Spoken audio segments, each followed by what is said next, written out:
Welcome to the Vault XL. Thank you for joining me. Happy first day of March, everyone. This commentary is pertaining to Wendy Williams. Continued discussion of her whereabouts, her state of mind, how she's doing. The brother has spoken out to News Nation. I will play you clips of audio from that said commentary. You're also going to hear from Fat Joe, the rapper, Steve Wilkos, and now Miss Shawn Zanotti, the former publicist for Wendy Williams that was in that said documentary that aired last weekend. We're going to hear from her. She's doing what everyone else has done, playing possum and pretending that the documentary was a bad look for her, Miss Wendy Williams. More nonsense. And we're going to talk about the blame game. Who is to blame for this woman getting her money seized and then a guardianship being put in place? Thank you for joining me. If you'd like to donate to this great network, $BigAngie129 Cash App. Stickers and chats are always welcome during the live. Happy March, everybody. Have a wonderful weekend. Please be safe. Now let's get down to business. The link is in the chat. Feel free to hit the link if you want to give your public opinion pertaining to this debacle, pertaining to Wendy Williams and the commentary at hand. News Nation is the first source. Well, I missed the call today. This morning I was moving about, starting my day, and I got a text from my older sister saying that she spoke with Wendy. So that was the first call, I believe, since the documentary that, actually came through. I don't know. Maybe she might have made attempts, and that's what we have to deal with. So, it's the happenstance. So she called Wanda today? I didn't speak with her. Yeah. And Wanda generally, patches everybody. But, I was tied up, and but Wanda did, let me know earlier on so I can get my day started feeling good about that. Tell me, what did she tell Wanda? What did Wendy tell Wanda today? Well, my day, once it got going, it got on and on. So I have to brief with Wanda probably tomorrow or maybe later on tonight or whatever have you. But I didn't speak with Wanda about the nature of the call. But I'm sure it was just, a general call. We get the calls, hey, how you doing? And, we kind of, leave it open. We don't ask or bait or anything like that because we have to make sure that we have Wendy comfortable while we're on the phone with her. And did Wendy seem okay? Was Wanda able to tell you at least that before you decided on a debrief tomorrow? She was excited. She couldn't wait to tell me. So that was great news. That was a great drop this morning. That was a great push into the day. Wanda was excited or Wendy was excited? Yeah. Well, Wanda was excited. Yeah. We get calls. I mean, it's the next call, In between the calls, we don't know what's happening. We don't know where Wendy is. So, of course, naturally, a phone call comes in. We ring it up the flagpole, and everybody's like, fantastic. We have to be thankful for the small stuff at this particular point and hold on to hope. Do you know if she was at the treatment center when she called Wanda today? I didn't speak with Wanda about, the nature or any type of anything. I just know that she spoke with, hey, Tommy, I spoke with Wendy this morning. Oh, wow. Get out of here. That's fantastic. He's being sarcastic. All right. Well, listen, I can't really talk now. We'll talk later on. Okay. I'm calling you tomorrow to get the details. Once you had your debrief. It definitely put me up in the clouds all day. I'm glad you've had that connection. And I definitely am going to give you a call tomorrow to check in on your debrief. Thank you for watching. That's Banfield, everybody. Wendy Williams' brother Tommy joins News Nation's Ashley Banfield to discuss the TV personality's current state. The documentary, Where is Wendy Williams, came out over the weekend, right after Williams' team announced she had been diagnosed with primary progressive aphasia and frontotemporal dementia. The documentary has been criticized for its portrayal of Williams. Was it a bad move? From my understanding, everyone signed off on the documentary. All parties that were seen in the documentary, including Miss Wendy Williams. Naturally, she seems phased out in certain circumstances. Naturally, there's going to be editing. But the point is, in what we saw, anyone with common sense could see the woman was frail. She did drink and buy. It was alluded that maybe she was drinking too much. And also, obviously, she has health problems and she was not in the best care. The one thing you did not see during this documentary was any visible person such as Miss Sabrina Morrissey as the guardian. You did not hear of a conversation with anyone with her, Miss Sabrina, nor did you see Sabrina in the documentary. You didn't hear her on a voice call with Miss Williams at all. So there has been lack of care for the woman once guardianship took place. Who's to blame for this debacle?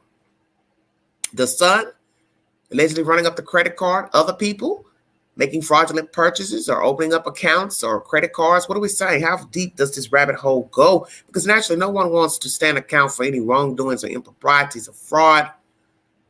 And obviously, the bank saw something amiss. You're entitled to your opinion.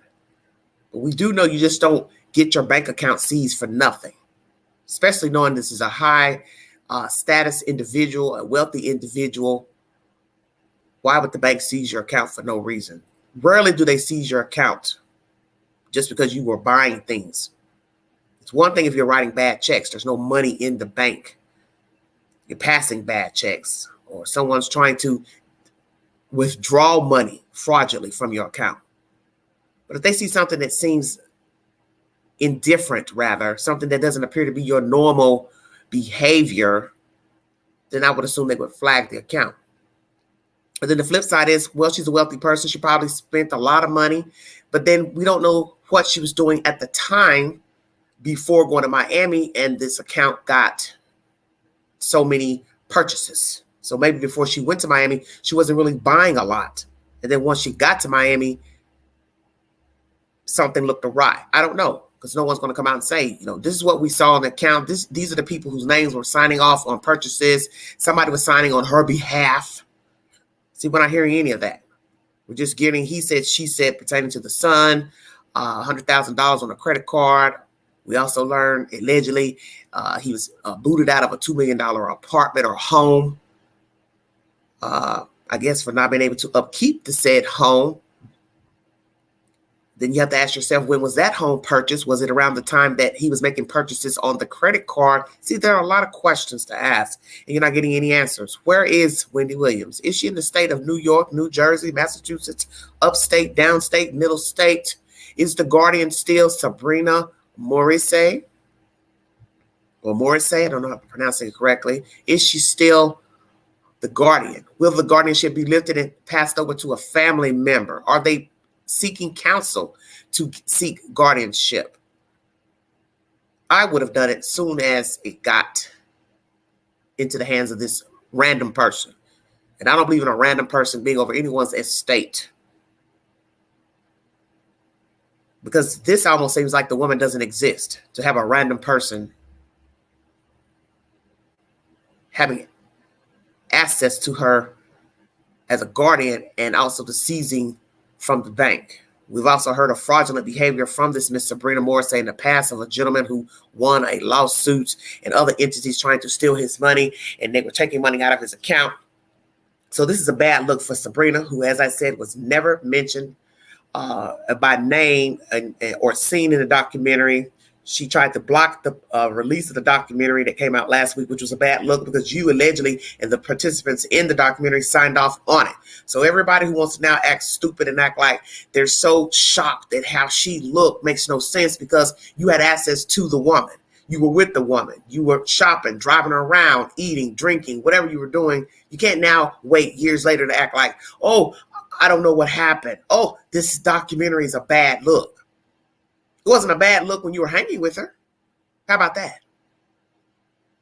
Hello, Hagen. Thank you for joining me. It wasn't a bad look when you were hanging with her. So that makes no sense to now cry wolf like, oh, you're portraying her this way. No, you're angry at the way you were portrayed because you rolled the ride into the foolishness of what was going on with this lady. The average person would have removed themselves from being around Wendy Williams as not to be a party to any type of improprieties or accusations of aiding a vulnerable person. Because in the end, health problems, abuse of substances, you're aiding the person. If you're not really helping to the degree of them getting some help, and we know that even with her being under the guardianship, she still was a grown person, but she still wasn't free to, what I would say, have access to her own money. Yeah, she was walking around town and being driven around, but that's a joke too, because the Guardian, you're nowhere around to see what the hell's going on. Somebody could have easily put a pillow over this woman's face and suffocated her. Move stuff out of her house. Nobody would have known anything. This shows you how ignorant everyone is. You don't know who had a key to the apartment that she was living in. You know, I'm keeping this real because I don't think people really are dissecting what you saw in that documentary. You don't know who had a key to her house. Who are all the people that were around her at the time that her health started to fail, okay? Driving her over here, over there to drink and get vapes and this and that. Allegedly, she didn't have money, but yes, she's buying vapes. She's buying alcohol. Well, then who was buying all these things for her? This is bullshit.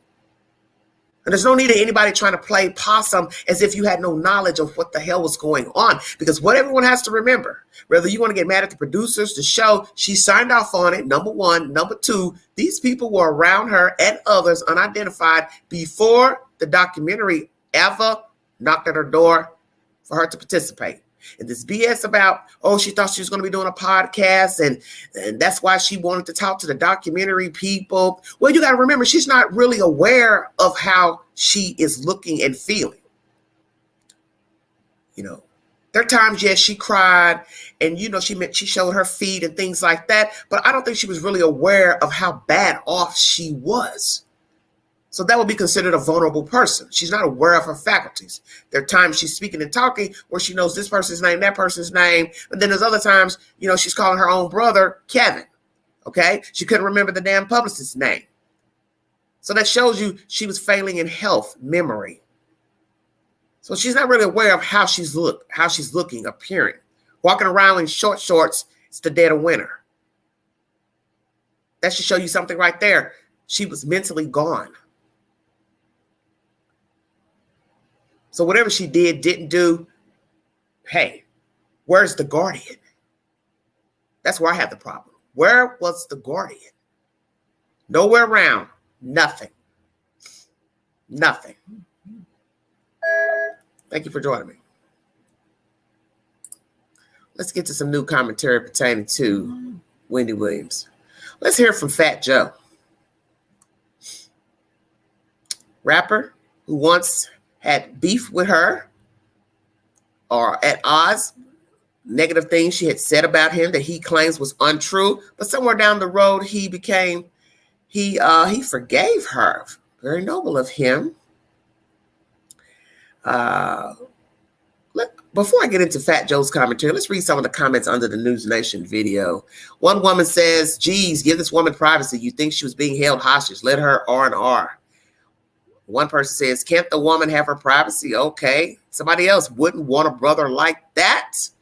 Now, some might think he was being evasive or aloof or not really wanting to talk, but you could tell he's being rather cynical with Banfield when he puts his hand up to his ear like, oh, yeah, we got a call from her. Glad to hear from her. He was being sarcastic, I believe. Basically telling you he wasn't around. He waited to hear from the sister. He hadn't heard from the sister yet because he was busy all day. But we're not trying to do anything to bait her, just to make sure to keep her happy, comfortable, blah, blah, blah. So Cyberpunk says, I've never seen a family fight so hard to be there for their loved one. She's so lucky. I wish I had a family that cared about me that much. Sad emoji. God's watching over her. He makes the final judgment. Not you people. Don't ever forget that. One person says, as long as she's safe, leave the woman alone. Well, we don't know if she's safe. We don't really know what the hell's going on. Somebody says, Kevin Jr. shows more love and masculinity as a young man concerning his mother. To me, her brother is weak as a male, not a man. So is her ex-husband, except his weakness makes him a child, a boy and a male, and he will never be a man. The shame in all of this, her brother and her ex are low down, lazy, and have a willingness not to be strongly bonded to this woman. I'm praying that she allow her son to lead her back to good health. I know some of you remember when her son was taking care of her, she was improving, but you know Satan don't want anything good for you. So he had Wendy removed from the only man in her life, and now look at her. Well, ma'am, that's the same man that they're accusing of committing fraud against her credit card. So you are entitled to your opinion, but we really don't know what the hell was going on with Wendy Williams behind closed doors. We're just getting a glimpse that something was wrong, but we also got glimpses from the media, paparazzi, who were taking pictures of her when they obviously saw that she had failing health. So it's not really a mystery. If you go back in time and look at pictures and photographs and paparazzi following her around. The pictures don't lie. She did not look well. And this is, once again, as I keep saying, before the producers reached out to her. So where's the responsibility and the ownership? But that's the point. She was grown, living her life before the guardianship. And as I said, at some point, she had to have seen how she was looking, how she was feeling, and she didn't care. But then the flip side of that is, well, she's having memory problems. Maybe she don't realize there's something wrong with her, and she was just going with the flow. But then there are people around her who had to have noticed, hey, there's something not right with this lady. She's forgetful. She's talking gibberish. She's talking in circles. We need to call her relatives and say, hey, you need to come get her. There's something wrong with her. She's not well. That's what should have been done. But in the end, she was an adult with a free-thinking mind before the guardianship took place. The brother is sarcastic and somewhat condescending. Uploaded one day ago. A reply, yes, he needs to sit down. Let the other relatives handle it. Well, I think they're the ones handling it anyway. Someone says this lady isn't their best, I think. I guess they're referring to Banfield. So they give her these scoops, and let me say, they are exactly the scoop of ice creams you wouldn't want ever. Yeah, because Banfield's going to ask some of the questions that people really don't want to be asked. And if you've watched her content, you would know this before going into the lion's den, Mr. Tommy. So perhaps Banfield wasn't the person you should have been conducting an interview with. And maybe you shouldn't be speaking at all because you do come off a bit sarcastic. Maybe you're just offended at the questions. I don't know, having a bad day. Or you really don't have anything to give that's evidentiary to what is going on with Wendy Williams. And you realize that once the questions come, you really can't answer them. So I would start off the interview with telling the person, hello, how are you? Good morning. Thank you for inviting me. I've not spoken with my sister, but my other sister has. From my understanding, everything went well in the conversation. I will be awaiting her next phone call. That's how you handle that. Someone says, this is the first bad interview Ashley has done. Very invasive reply. He couldn't get a word in edgewise. She kept interrupting him while he was still speaking. So served her right. When at the end he answered, hey, Wanda, in the telephone conversation. That was meant to shut this Ashley woman up. Wow, wow, wow. Oh, let's see.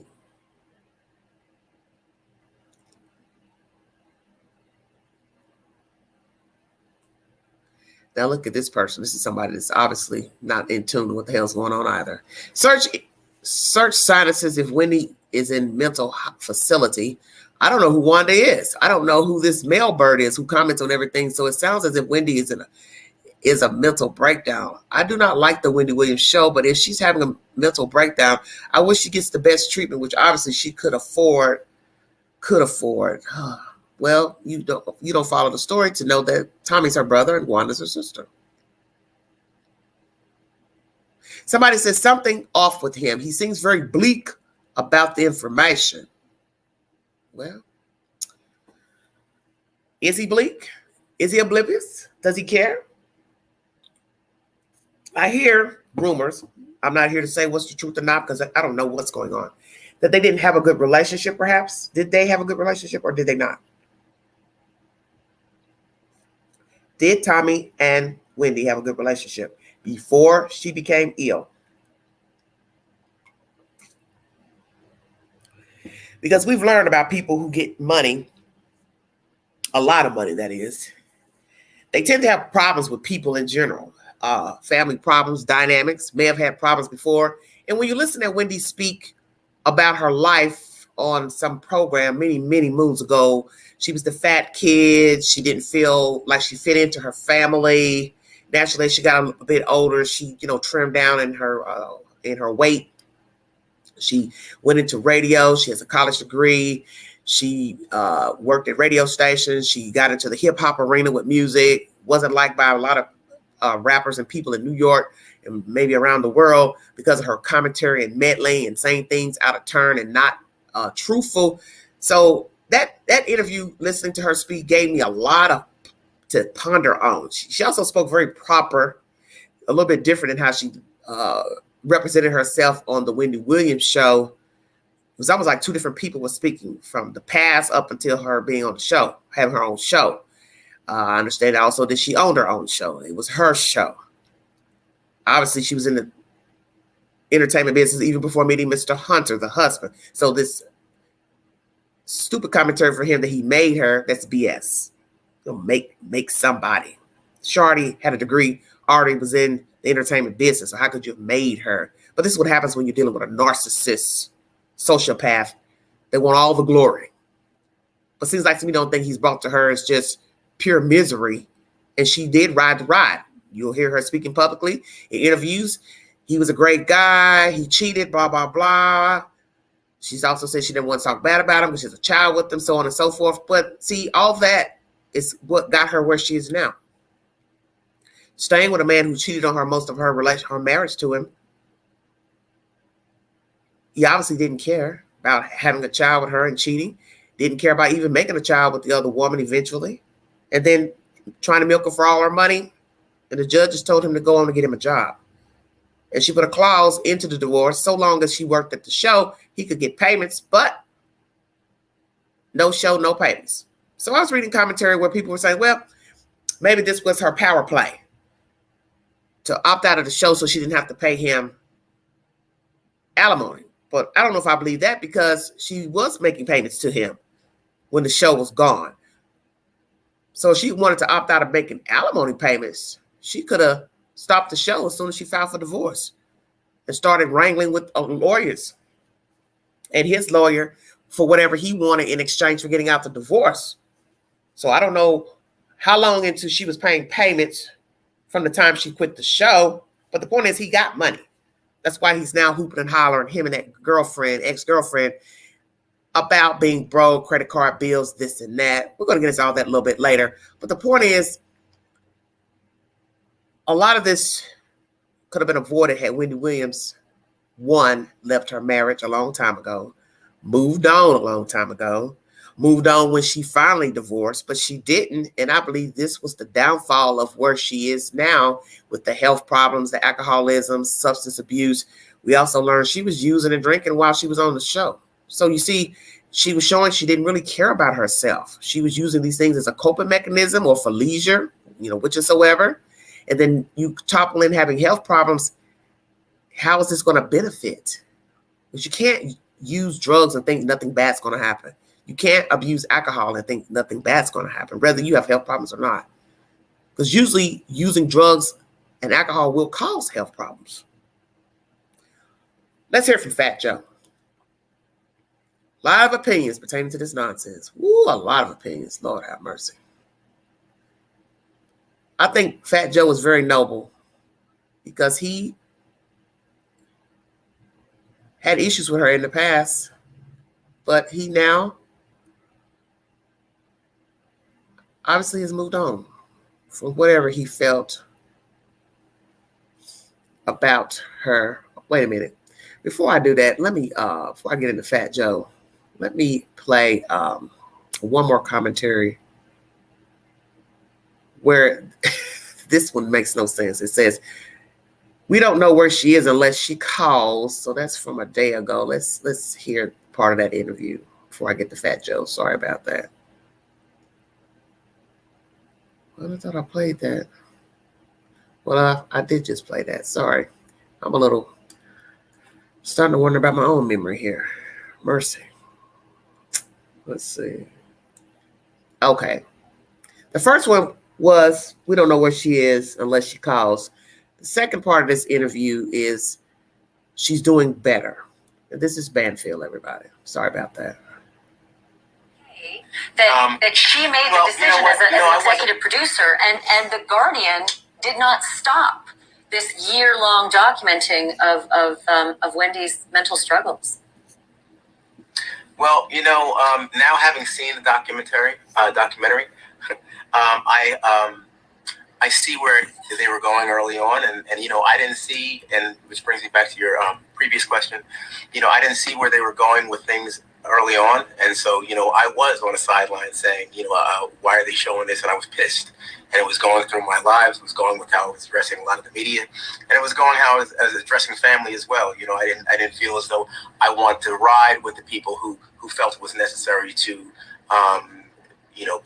put that out there and show what was going on with Wendy. I didn't, and you know what, actually, family didn't understand either, but they were more receptive because they were learning about the guardianship before I did. I wasn't, learning about that. I didn't, open myself up to it until recently. Like I have a day job. I do my stuff. When I do speak with Wendy, I hear her and things like that. And I have an older sister and I have a family of communicators. So it wasn't necessary for me to have those conversations. I knew how I needed to, I knew how I needed to process and compartmentalize things so I can be productive and still, run my household. Let me ask you this, Tommy. Your family has said that she's trapped in a treatment center. What is the status of Wendy right now? A, where is she? How is she? And are you all able to communicate with her? Wendy, we are able to communicate with Wendy when we get a call. So we, meaning, some member of the family who's been deemed, the reachable party, which we all are, but, everybody's not that reachable. So, generally my sister will get the call and then she'll patch me in or my dad in and we'll speak with Wendy together. But, that's how things have been happening. And that's one of the things that I've kept close to my vest because I didn't think it was necessary. I didn't want to have that daily dialogue on, that's not right or whatever have you. And, I knew what was going on and I didn't know for how long we'd have to deal with what we're dealing with. But now it just seems like the right time, definitely, to come out and with my truth and and share what's been happening all the while. Is she okay? Is she doing better than the Wendy we saw in the documentary? Yes. Yes, she is. Thank you for watching. Go to newsnationnow.com. Well, he doesn't tell us where she is. Banfield asked that question. All he's saying is that when she calls, he patches in, I guess, through the sister, or they all patch in. I don't know. I guess when I first listened to these little clips, I just couldn't. I don't know. It just seemed like it was all over the place. Sometimes you have to re-listen to a person speak so you can get a better understanding. But, a few people commented below this video, this dude is talking a whole lot of nonsense right now. He's embarrassed by that documentary. It was a bad idea.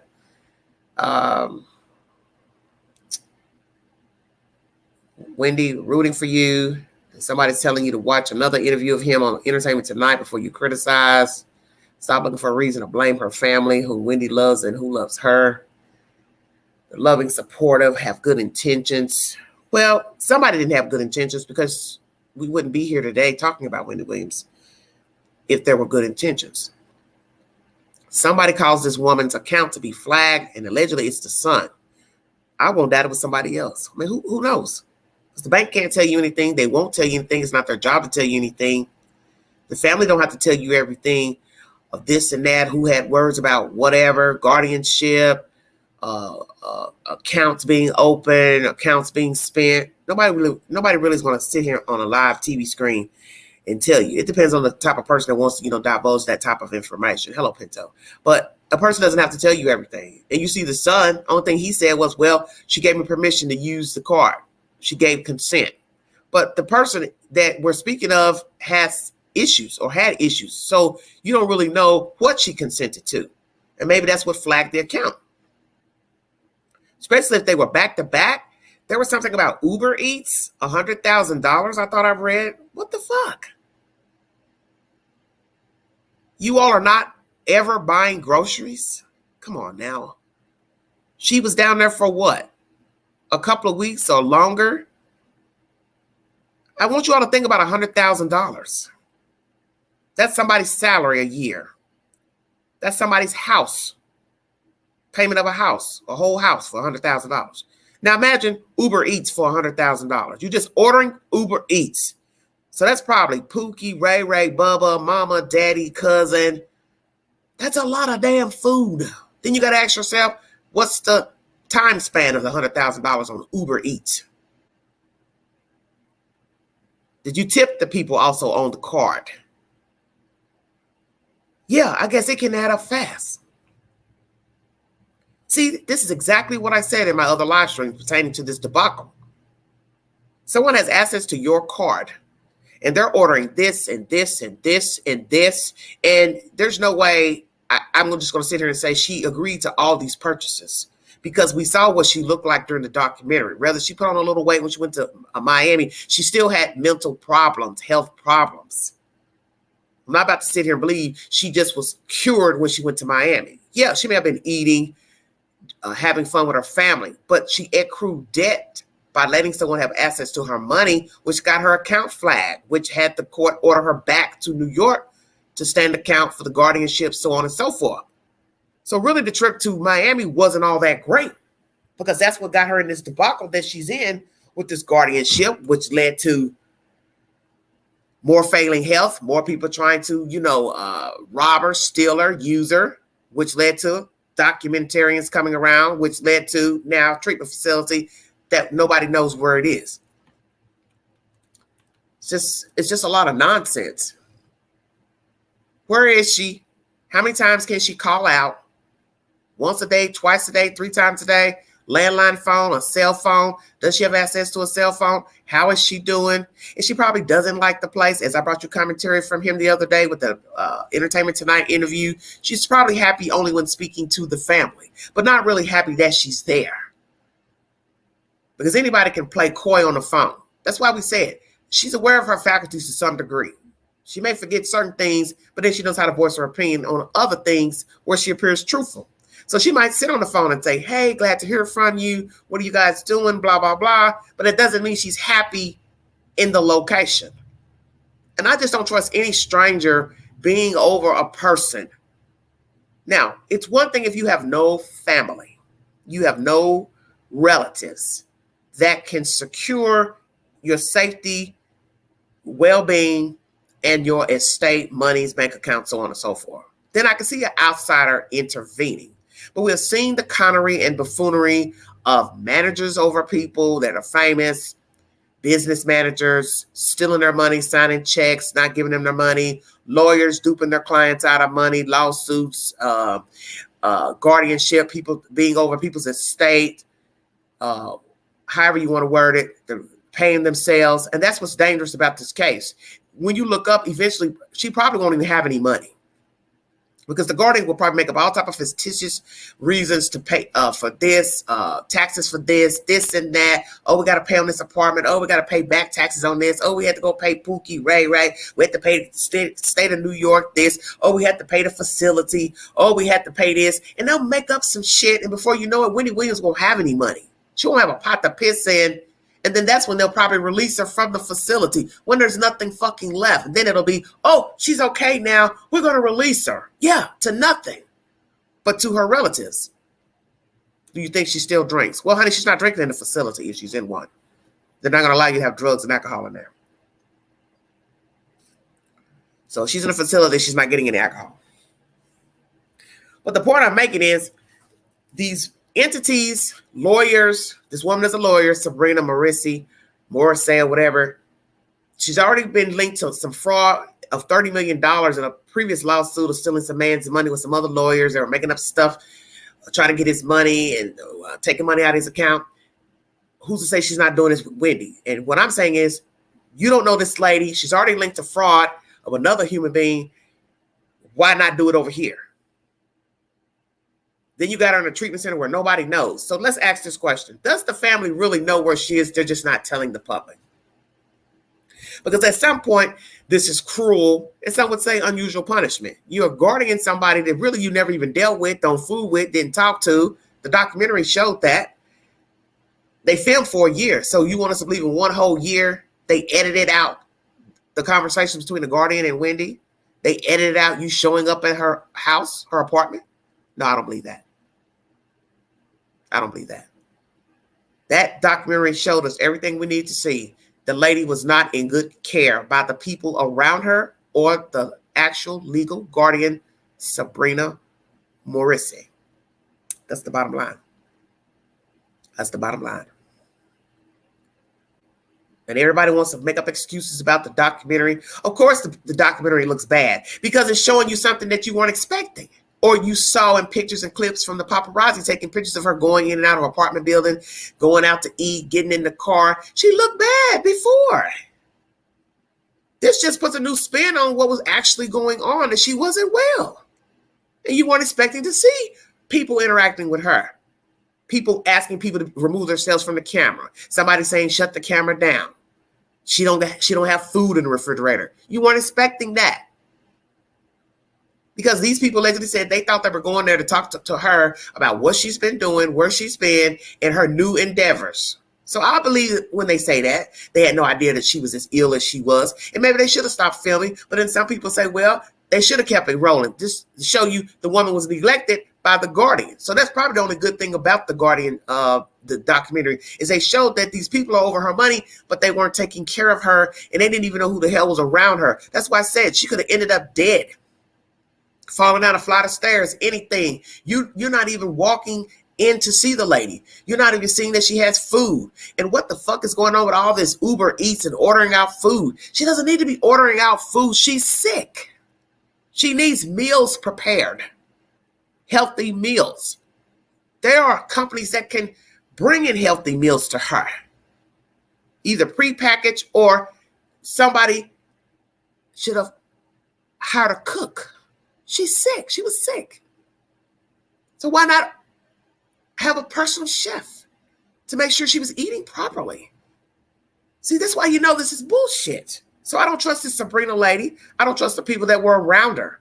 And now everybody wants to act like the documentary was so jacked up. You feel bad because people saw how Wendy looked and was behaving, and you were right there with her. That's what you feel bad about. That you're visibly seen talking, hollering, screaming, orchestrating, handing her wine, martinis, that stupid Shawn, Zanotti. You're sitting there flying her out to LA and drinking, and she's sitting there drinking. We never saw her touch her food. And then you got the nurse sit here and say, oh, she knows her limit. Then you hear Wendy going off and, getting mad at Will and talking crazy people talk. Like I said, part of that's just who Wendy is. I'm not giving her to blame it all on no head disease. Some of that's just her personality. And it's just coming out.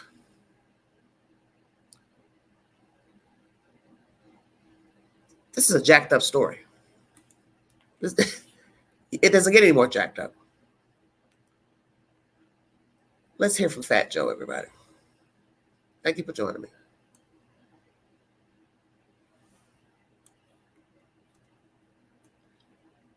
The past two commentaries were by News Nation. Banfield speaking to Tommy, the brother. We're now going to hear from Fat Joe, what he has to say about his relationship with Wendy Williams and what he thought of the documentary. Thank you for joining me.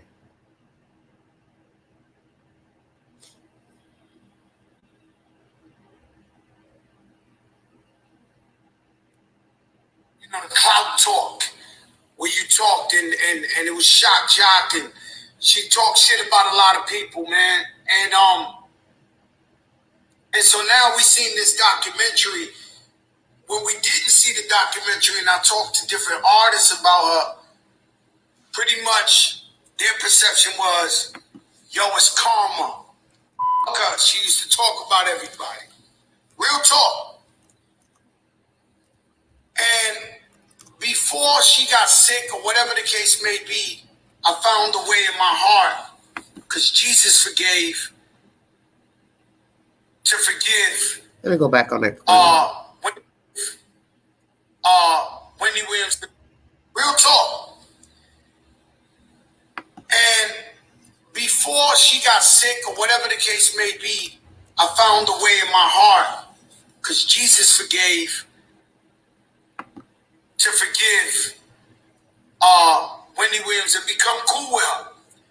Now, Joe, when you haven't forgiven her, if you never robbed me, if you never stole money, my wife, my arch enemy, I can find a way to forgive you. I will forgive you. But before we get into that, before he finishes this out. He said, as long as you haven't robbed me, done anything just, detrimental to me, wife, family, I can forgive you. That's very noble of him, because it is hard to forgive people for certain things, even if it's just something petty, it's a rumor, they repeated something truthful or factual about you. But we learned that with this documentary and other commentary from the past, she had a habit, as he said, shock value, shock jock type of behavior she exhibited on the radio in her first radio days, and also on the Wendy Williams show. So a lot of things she did was for, cause and effect. But see, the one thing you have to remember, there's always there can be repercussions. Even if you're telling the truth, even if you're saying, okay, Joe Blow went into the bank, he robbed the bank. It becomes public news. And then you just repeat it. You don't even have to give your opinion. You can just say, hey, today at 5 p.m. they arrested such and such. Somebody still will get offended, because as I told you, even doing this commentary here on this network, on this YouTube channel that I possess, there are many people who get angry just because I repeated the story. I don't even have to say what I think of the story. And I've had it happen recently with this jacked up story here in Knoxville with the guy that stabbed the girl in Western Heights in the housing project. Her entities, coming at the queen because I'm repeating what the news said. Only thing I said, and I'll back it up now. What happened in that apartment? What's the mystery? Because see, I always tell people, if you're not saying anything derogatory in your commentary and a person has a problem with what you said, which is really absolutely nothing, then there's probably something nefarious in the story. And they have a problem that you're talking about it because they're afraid you might get wind of something that they don't want out, wasn't revealed to authorities, so they have a problem with you. And that's what I thought of with this case, with this guy, the priest guy, a case I covered years ago with a black woman killed some men in a cigar lounge outside of Chicago. We learned that she had some type of relationship with one of the men that she had murdered. He was an ex-state trooper. He was sitting at the table with a few state troopers and other entities. The fact that one person would get so upset, well, why are you talking about it? He was a great guy. Well, that great guy is no longer alive, and I can't speak for the great guy because I didn't know him. My commentary is, why did she unalive him and herself and these other men? You can't tell a person not to talk about it because it made the news. It made the news, so it's public information. So as I said before, when you have people getting angry and you're just repeating, hey, this is what happened in New York, blah, blah, blah, Idaho, and they start getting all irate, there's way more to the story. When people get irate and you haven't even said anything derogatory about anybody in the story. I ask all the pertinent questions in any story when you're dealing with murder. Who did it? Why? Who had knowledge? So on and so forth. Was it jealousy? Was it this? I'm not passing any rumors. I'm not passing, what the streets are saying. Just saying, what happened. As soon as you get somebody coming at you with daggers, you already know there's something amiss. There's something probably to the story they don't want mentioned. Why are you talking about it? She was a crazy lady. Well, maybe she was. I don't know. I wasn't her therapist. I wasn't her doctor. Maybe she was crazy. But you can't tell the queen, hey, don't talk about that, So with this story here with Wendy Williams, it's the blame game now. I didn't know this. I saw this. I wasn't a party to this. And, it's the documentary people. Well, like I said, scratch the documentary producers. Let's just say there was never a documentary. Are you going to own that you aided a woman who was vulnerable? How about that? If there was no documentary about Wendy Williams, would you people own it? And kudos to Fat Joe for making amends, forgiving her, and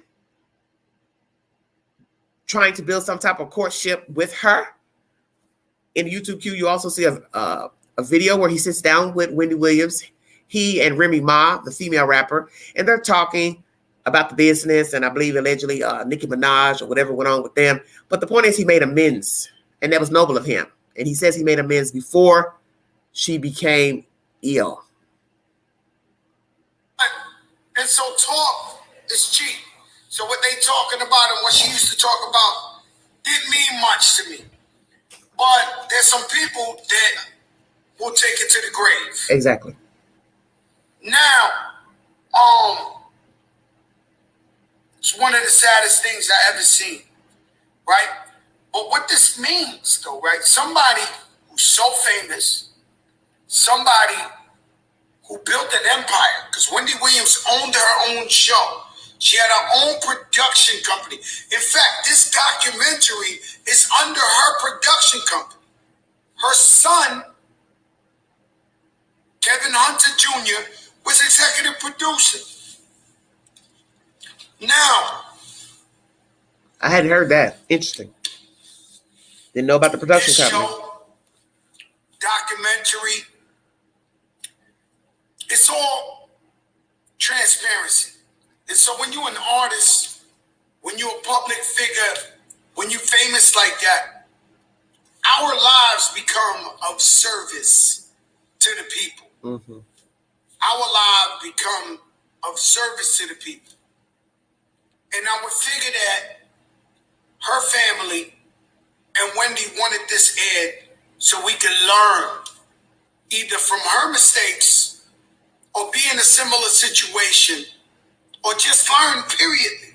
So my mother, she caught cancer from smoking. My father caught emphysema. That's why I never smoked a cigarette in my life.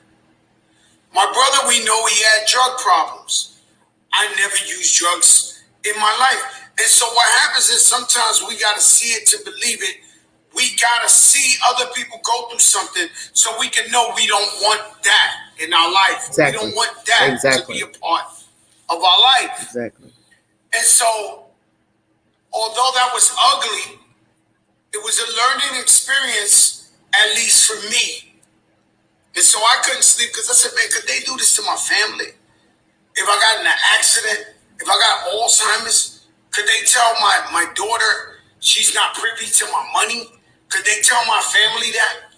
And so Wendy has a loving, bonding family. Her sister went on there and said, look, we don't even want the money. If that's what y'all worried about, y'all want to keep the money? We don't even want the money. You know what's crazy is that my sister died. My sister was giving birth. And she got into a coma because the epidural went from the waist up.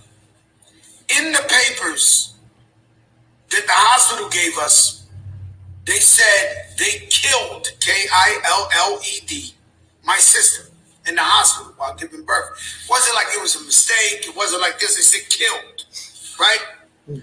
My nephew, we got him $2 million in the lawsuit. He was 8 years old. We raised him. When he became 18, we took him to the lawyer, told the lawyer, yo, this is his money, write it over to him. The lawyer tells me in front of my nephew, you are the first family that ever had a lawsuit that never found a way to spend the money or say, your nephew got to go to a private school for $200,000 a year. Yeah, right. Your nephew needs a Lamborghini to drive to the store. Right. So what people do when they're in charge Exactly. and they're custodians of money is they take advantage. Exactly. And they spend your money. Exactly. So her family, who seemed to be a super honest family, loving family, said, hey, give it to us, man. We don't even, if y'all worried about the money, we don't even need that. We want our sister. We want to help her get better. Well, let's be truthful here, Mr. Fat Joe. Very noble of him. So glad he spoke out pertaining to Wendy Williams.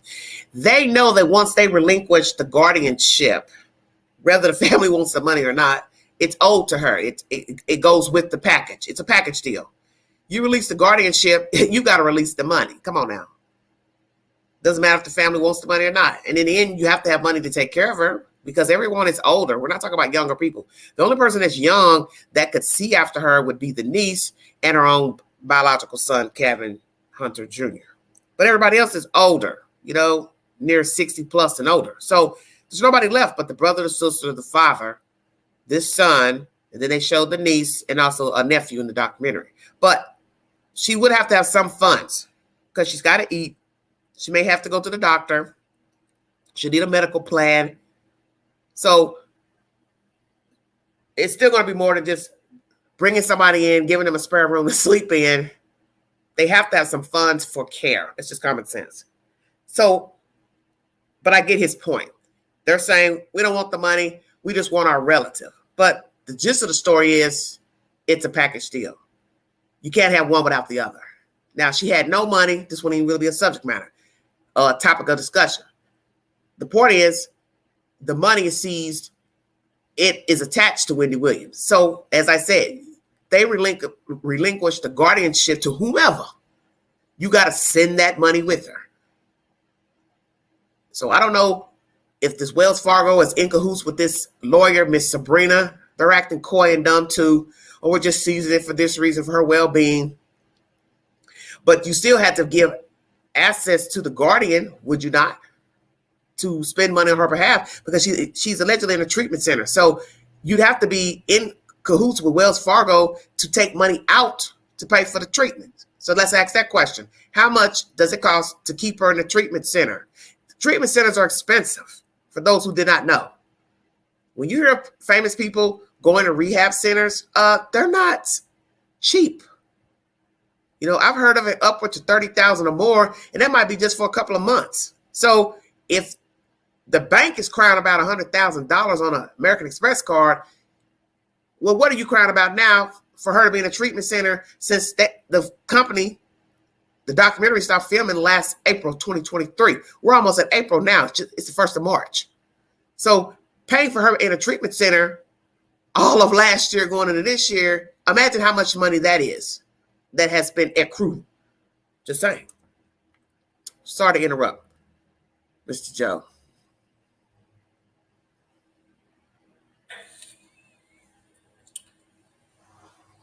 I don't know if she's going through dementia. They said that. She obviously got a drinking problem. But somewhere in there is still Wendy. Yes, I agree. Like you would see her pop out. And she knew how to take shots. She'd be like, all right, I'm divorced now.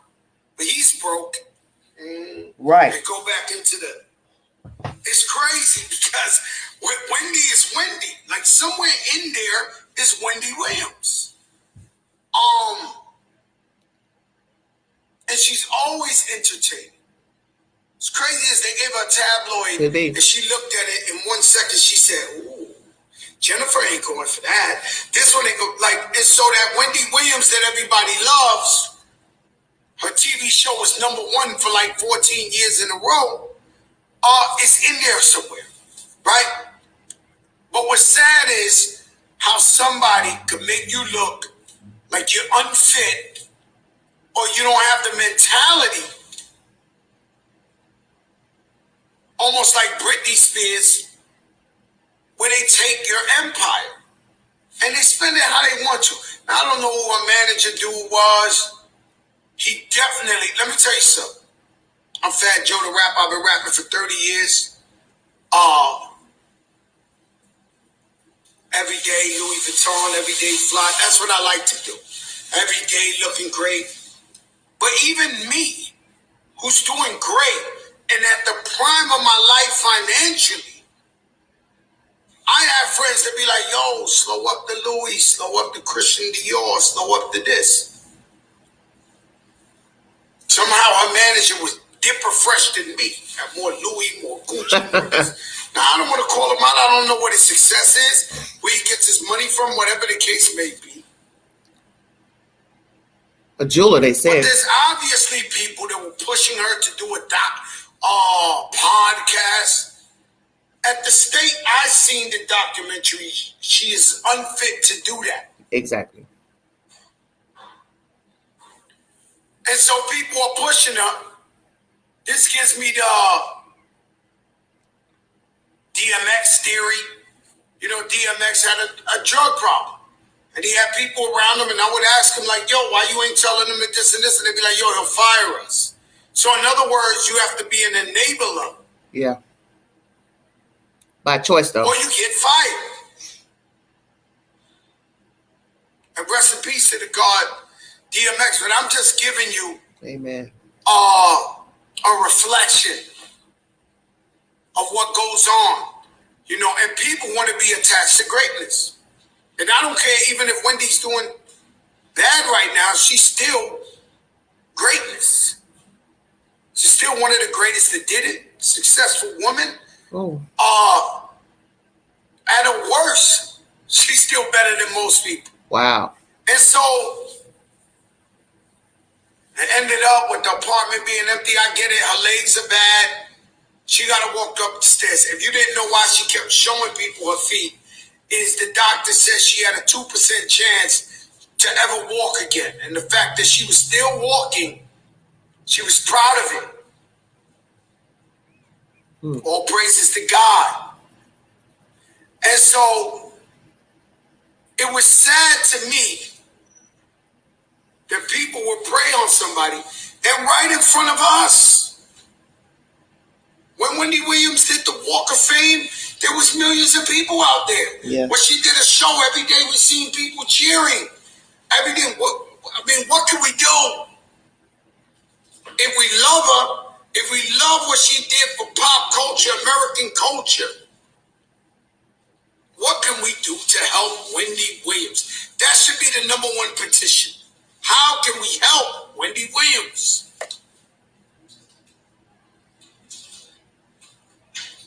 And so, I see my man Beepo on there. Beepo, you probably was the first guy from Forest when I was just a kid. They had the first record. What they had other love books, but Beepo had this record called "Shake Your Ladies in Ladies, Sweet Ladies, Shake Your Body, Girl, Sweet Ladies." He had a record on vinyl out, and so shout out Beepo, man. All these years later, man, I get to see you on Instagram, and it's amazing. But Wendy Williams definitely needs a family. She needs to be surrounded by love, like her son, her sister, her niece. And I champion for that over everything. And once you take care of your health, you take care of your mental stability, then maybe you could spin the block back and say, now maybe I want to work again, if you want to work again.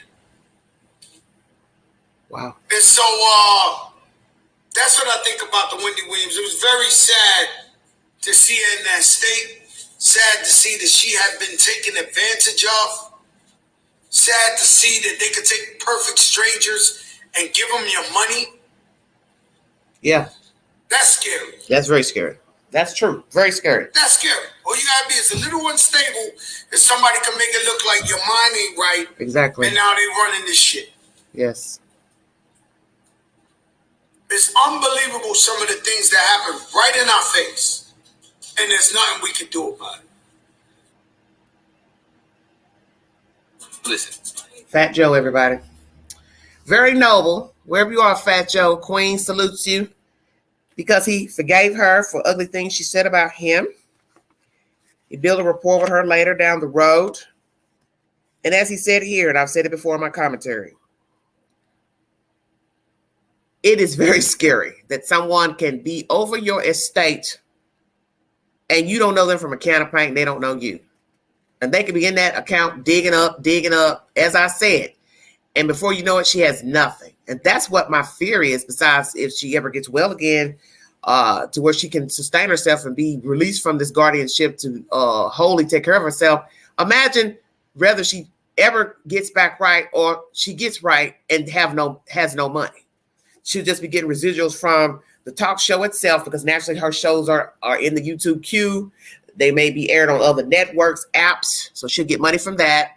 The production company don't know the status of it. You hear him mentioning that her son was executive producer of this documentary. Don't know if I hadn't heard anything about that.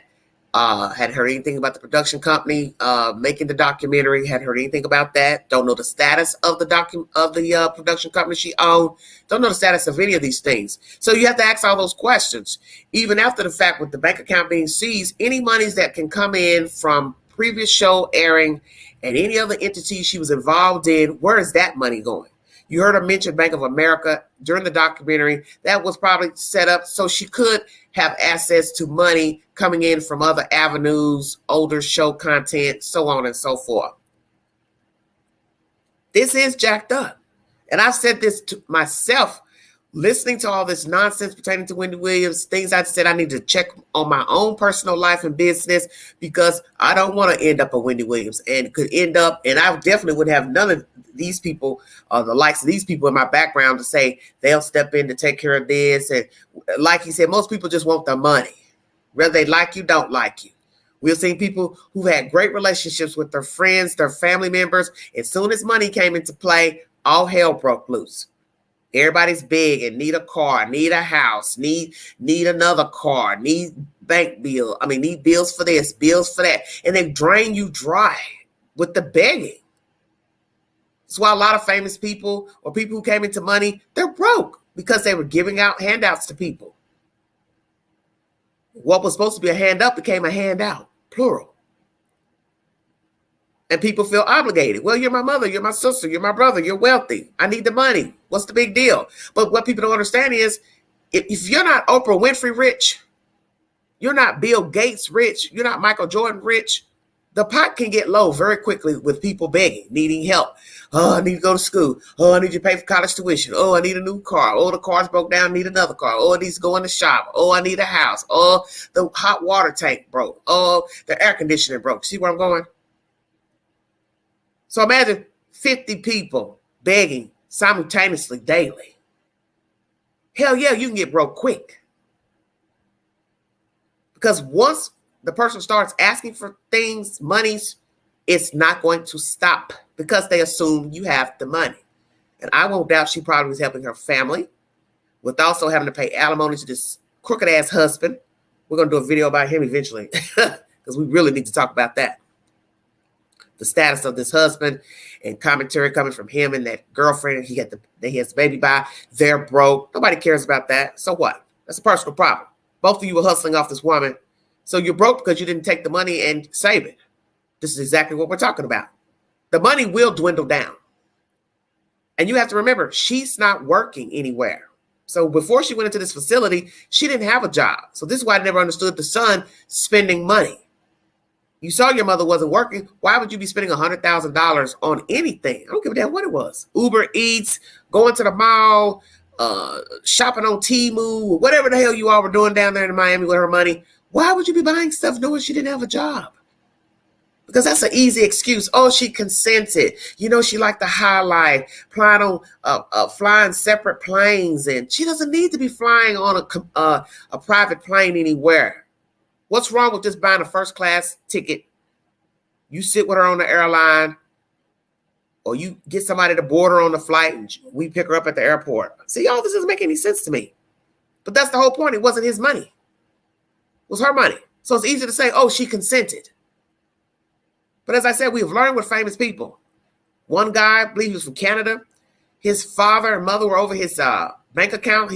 The father and mother were his managers. He was a hockey player. And they had just opened up all kinds of lines of credit under his name because he gave them permission to be business managers. And he was broke. 1 million plus. Borrowing against the boy's name. Now that's cruel. So we don't know what really was going on with Wendy Williams' name and her money. Because you don't know people. And the same people everybody's rooting for, because we keep saying that, oh, we want them to take her in. Well, one of those entities obviously was banned from taking care of her, and that's her son. So in one breath, you're saying you took good care of her. She was gaining weight. She was doing better. But he's the same person that caused the bank accounts to be frozen. So that's why I say you really don't know what he was spending money on. And if I heard correctly last night or this morning, Uber Eats, 100,000 in Uber Eats. Come on now. Come on now. That's a lot of damn money. That's a lot of damn eating out. And some can say, well, she has the money. She was wealthy. Yeah, but look at the flip side of that. Because see, there's a flip side to every opinion pertaining to Wendy Williams. You get somebody consent to use your card, debit card, credit card, But now you're the one in the treatment facility with no assets to coming and going and living a full life. Hell, can't even drink your drink. Okay? All because of a credit card bill. So that's something everybody needs to think about, as Mr. Joe says here in this commentary. I can end up in this situation. I can't imagine, my mother, sister, whoever, daughter don't have access to my money, my wife. Exactly. And then it's a stranger over the money. That's even worse. And then this person's been linked to a $30 million fraud of somebody else. This is bad. Let's hear from Steve Wilkos, everybody. Thank you for joining me. All around discussion. The link is in the chat if you want to hit the link to give your opinion pertaining to this debacle. After Mr. Wilkos, we're going to hear from the infamous Shawn Zanotti, who was the publicist seen in the documentary, the African-American female with the curly hair. Naturally, she's denying all the wrongdoing that was exhibited and viewed by millions of people of the documentary. PIX 11 News is the source pertaining to Mr. Wilkos.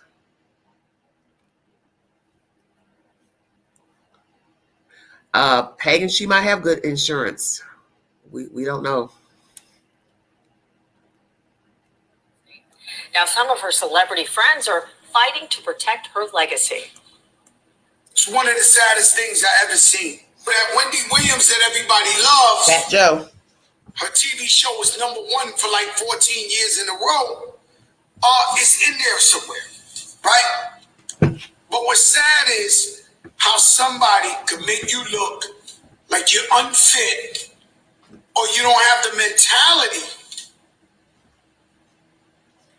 Almost like Britney Spears, where they take your empire. So Fat Joe filled in as a guest host while Wendy was undergoing treatment in 2021. This morning, we're joined by another guest host who frequented the Wendy Williams show, Steve Wilkos, who also has a lot to say about what he saw over the weekend. So, Steve, good to see you. Thanks for taking the time this morning.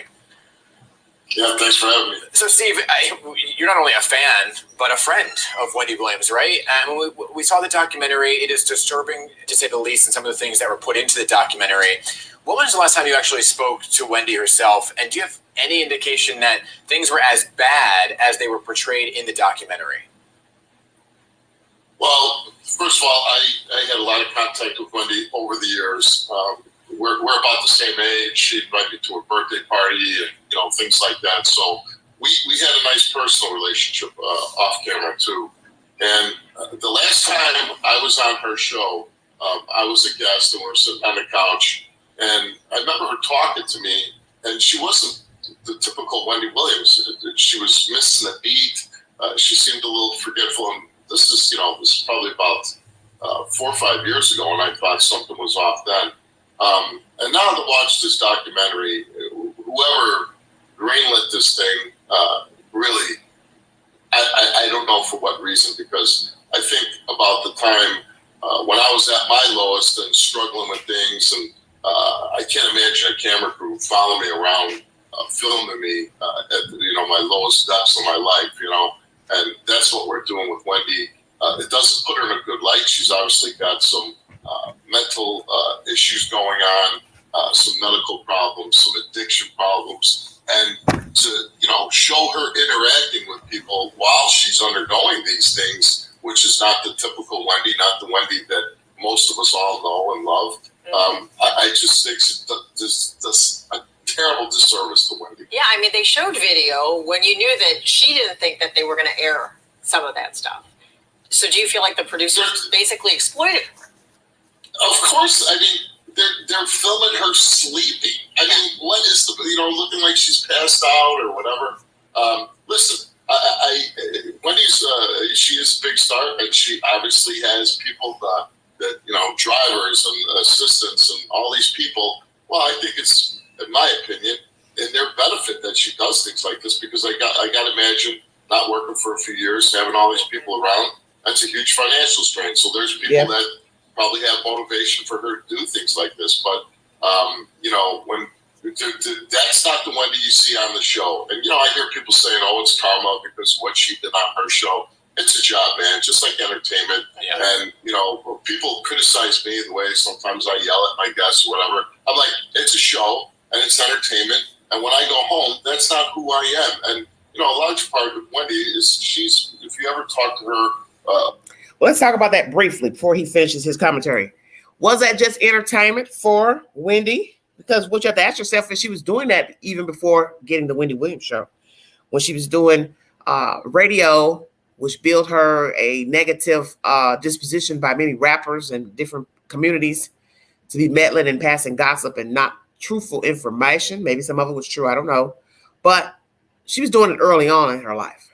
So it's not like she just jumped on the Wendy Williams show and said, well, I'm going to start doing this, gossiping about the people making up stuff, passing lives. She was doing that early on. So one could say that was just her disposition.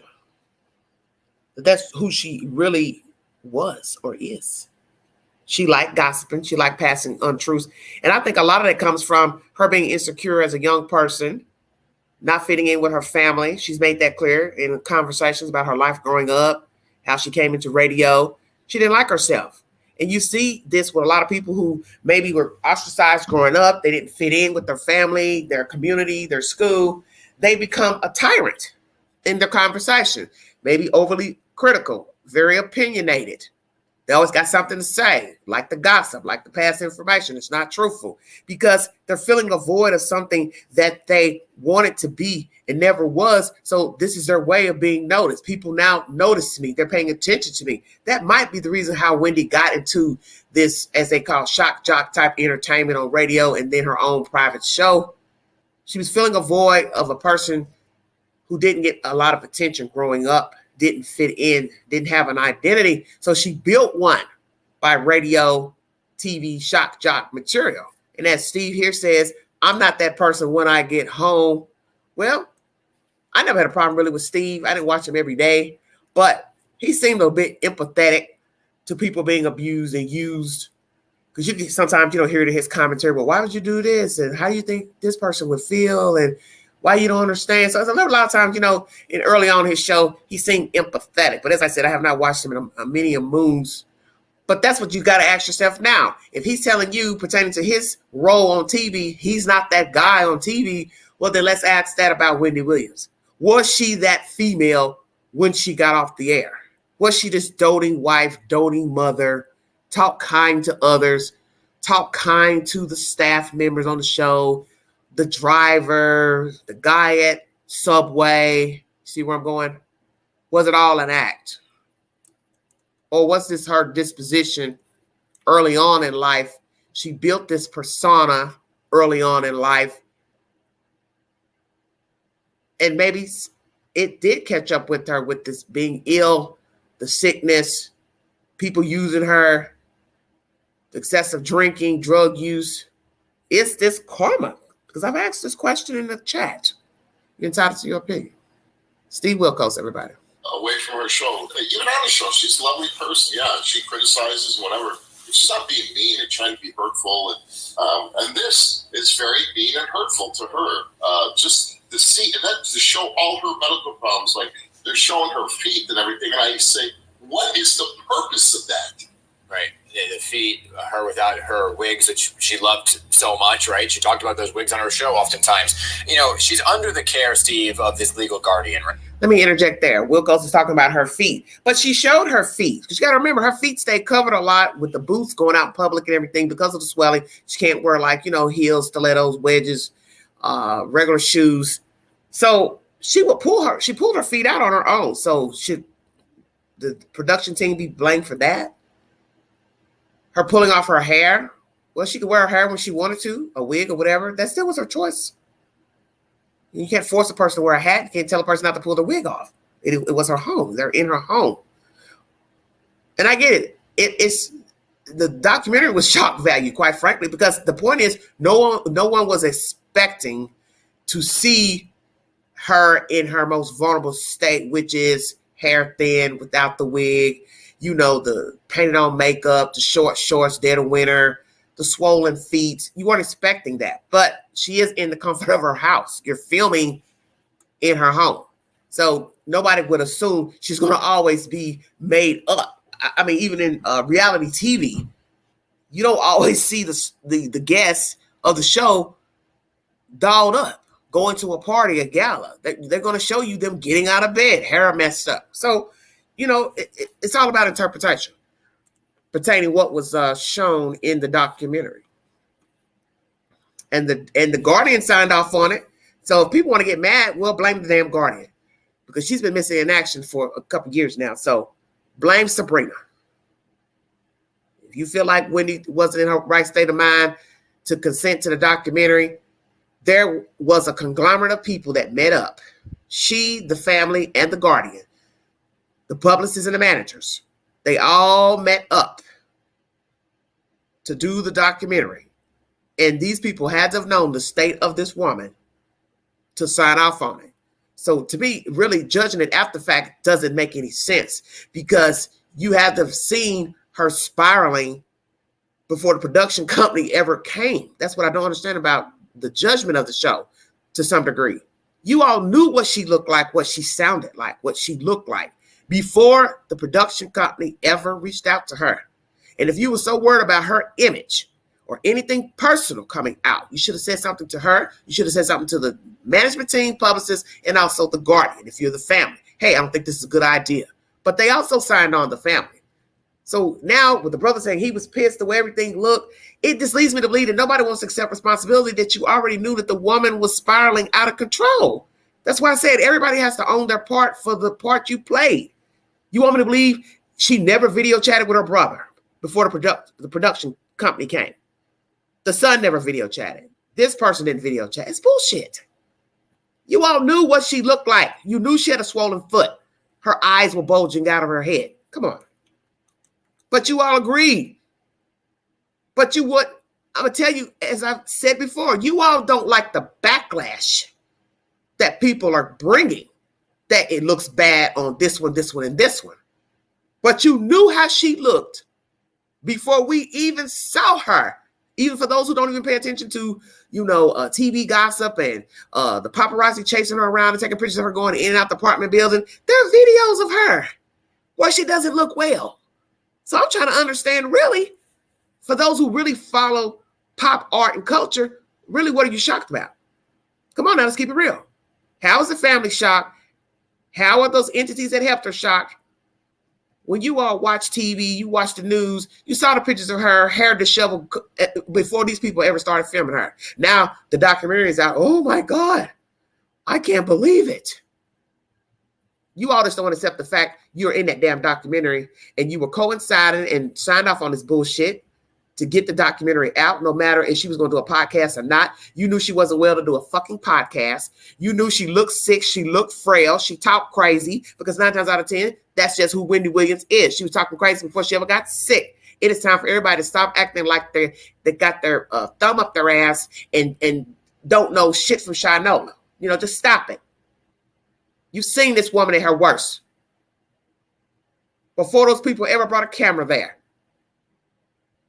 Even the information coming from Tasha K that she had got information that her feet was swelling and she wasn't well, had dementia. Okay, well, if somebody took that information to Tasha K, then we can at least say there was some truth to it. There's some truth to it. Because somebody went back running their mouth and they told it. And people probably didn't want to believe it. So that goes to show people had knowledge she was falling apart, such as the DJ. That was a question. Why is he not DJing anymore? Before she closed the show. Because he saw something going on. And that's possibly the people signing off on her erratic behavior, failing health, to where she had to have sub-hosts to come in to take her place. See, the signs were always there. It's just we outside people didn't have any idea what was going on. We weren't in her circle to see she was sick, she was frail, she was slow speech, not remembering names. We were not there. But I believe there were a host of individuals that saw her spiraling downward, and they rode the ride so they could continue getting a check from the show, continue getting paid to run errands, be a driver, publicist, manager, plural. You didn't want to be without a fucking job. So where are those people now? Does Will still work for her? I heard no. Shawn, I believe no. So look at the end result. She's in a facility. Nobody knows where, allegedly. And you still don't know a damn thing. It's bad. All right, everybody. 1 second. Let me finish this Steve Wilkos. Sorry for interjecting.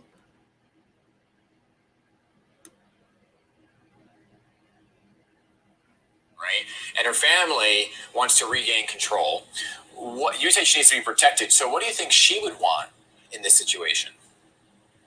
Well, I think Wendy would like to be in control herself, but obviously I do think that there should be something control. Now, I don't know what's going on.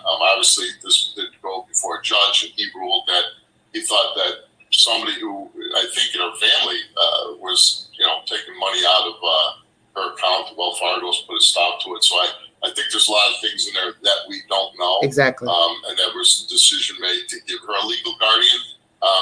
But I think that if Wendy could, not drink for a while, and obviously Devin Shawn says she's been in a facility, I would hope that she gets back to a point where she can take control of her own life again. But I certainly would think that her sister would at the very least be qualified to be her guardian, or her brother. When just watching the show, they seem like really nice people that really love their sister.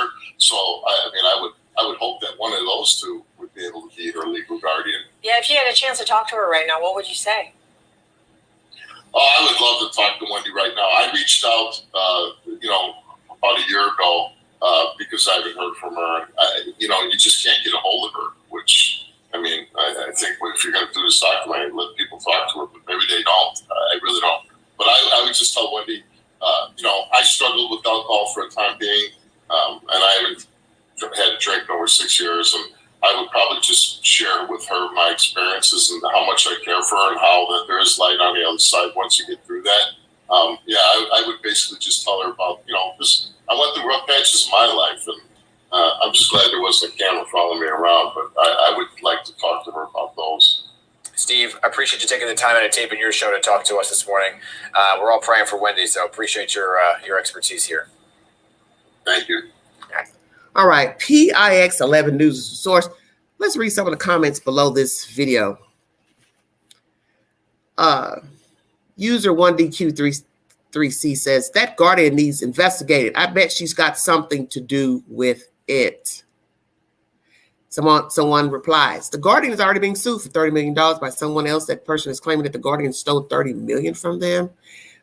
Next person, what kind of guardian would allow that documentary?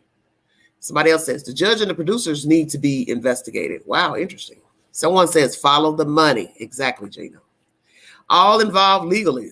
The judge, the guardian, her doctors, Will, Shawn, and more. Okay. Someone says, she is someone who did this to 5 other people. She has stolen so much money. The judge is also complicit. It was the judge who did this. The judge also needs to be investigated. I will agree. The judge was wrong for handing over guardianship to a complete stranger. As someone in my chat has asked pertinent questions about her health care, medical records, did a doctor or doctors go before the court to show her mental state, if she needs supervision by a guardian or not? See, we don't know. So did a doctor go to court on her behalf to say she was lucid to take care of herself or not lucid? Did the judge ask to speak to a doctor? Why did you shut the wall down on the sisters? Sister tells us this in the documentary, that she was complying with everything. They were asking her questions, asking her to fill out some information, and then boom, nothing. So I'm trying to understand what is really going on. And why would you hand this woman over as the guardian when she already was being sued? And if you're a judge, you're supposed to do your homework to know this lady was not the proper person to appoint as the guardian. And I just have a problem with a random person being over someone's estate and money and whole body that don't know the person. Like I said, we're not talking about people who don't have no family. I get a stranger being like the payee of somebody's disability check, social security check. They don't have any family, or they found fraud with the family, or somebody was supposed to be caring for them and was using, abusing them, stealing from them. That's different. Adult Protective Services have agencies, to have payees for people checks, just regular people. This right here is odd to me. You just pick some random MF that's already involved in fraud. And from my understanding, the information I brought you the other day, that case was dismissed. This is why you have to be careful talking to people, because in that case of the $30 million, this guy had somebody come to him out of the blue saying, hey, your lawyer is misappropriating funds or woo, woo, woo, woo. What this guy should have said, well, let me go talk to my lawyer and I'm going to tell him who you are. And then I'm going to answer from my lawyer. So see, we don't know if that guy talked to the lawyer to say, hey, somebody's telling me you're not right. You're spending my money. You're trying to take my money. Is that true? Who is that guy? See, you have to be careful with dealing with lawyers. And if you ever get a lawsuit, make sure you also deal with the company that's issuing the lawsuit. Don't bank on the lawyer doing all the bidding for you. Let me put that out in this commentary. Do not let the lawyer do all the bidding, because if you get a rank vile lawyer, he or she can get the whole check and pretend they never got the check, only give you a portion of the check, because we have seen that happen with lawsuits. So you make sure you stay in the know with the company and you let it be known how you want the fucking payments. Do not allow the lawyer to get the whole check. Listen to me carefully. Do not allow the lawyer to get the whole check. You tell the lawyer and the entity paying, I want you to pay the lawyer his fee, whatever the fee is. If he asks for 10%, 20%, 30%, you tell the company writing the fucking check, excuse my language, because this is how you get duped. You pay the lawyer his 13%, whatever, 40%, whatever, and then you write me my check with just the rest. And you ask verbatim, what is the amount due to me after you pay the lawyer? Do not play possum when it comes to your monies when hiring an attorney, because you can trust these people only so far. If they think you are a dodo bird, they will take all of your money as well. And that's what people don't seem to understand about dealing with lawyers. That's what happened to that last guy who got wrapped up with this Sabrina lady who's the guardian over Wendy. Now, let's ask that question. Is Sabrina Marese still the same person over her as a guardian? The cat's out the bag now. Everybody is buzzing and talking about Wendy Williams and this debacle. I can't see her wanting to stay the guardian. Because you got to remember one thing. It's out about the $30 million lawsuit from the last person who says she got in cahoots trying to steal his money. She also has to represent other people. So how's that going to look anybody she's involved with now? What do you think they're thinking? Oh, you tried to steal this guy's money. Or you took his money. Oh, now you over Wendy Williams' money. Oh, hell no. I don't want you touching nothing that belongs to me. And then they bow out. So do we have a case of people relinquishing her as their attorney for the fear she would do the same to them? So she has built a brand, I'm sure, that's now going to be falling down, as it should be. As it should be. Number two, the judge. Did you know Sabrina personally? Did you take a payout from her to sign the paperwork to be the guardian? So you got to ask all those questions. Is the judge in cahoots with any lawyer, Sabrina or anyone, to defraud people of their money, estates, valuables? Where is her home? Did she ever move into that home? Where are her things, her belongings, her clothes, her shoes, that big old bobble ring she likes to wear? Nobody's asking any of those questions. Because if she's been in a treatment center for a year or so, you're not curious to where her things are. You're not curious to if she's living in that apartment. Was it paid in full? Did she have to pay rent, homeowners association fees, all that? Any new money's coming in from endeavors she got in contract with. Where's that money going? From the Wendy Williams show, production company, any other contract she signed where she gets a pay? You got to stay woke now. You got to stay woke. Because I agree, Steve, there's probably a whole lot more to this story, a whole lot more that has not been revealed, because all I'm seeing right now is a blame game. And it's like, what's the point? Everybody wanting to point the finger when you were there to see the demise of this lady.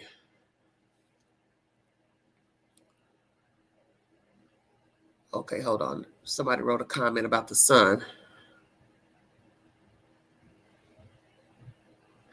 If I understood correctly, Wendy's son, Kevin Jr., did have POA over her finances until the courts took that away from him.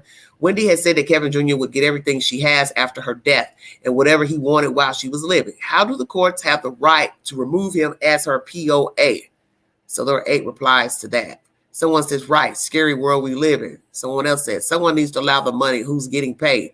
Someone else says, I'm not saying you're wrong, but the court would see her as too vulnerable to make such decisions with aphasia and dementia. There have been many cases where family members have robbed such people blind. Then someone else replies, the documentary explained the situation. Basically, they required her to move back to New York because that's where her residence is. When she got back, she started drinking and decided that she didn't want her family making decisions for her because they wouldn't allow her to drink. That's what triggered the guardianship. Well, I don't know if that's true because she was already in Florida, allegedly, and they saw discrepancies from Wells Fargo on the bank account while she was in Miami.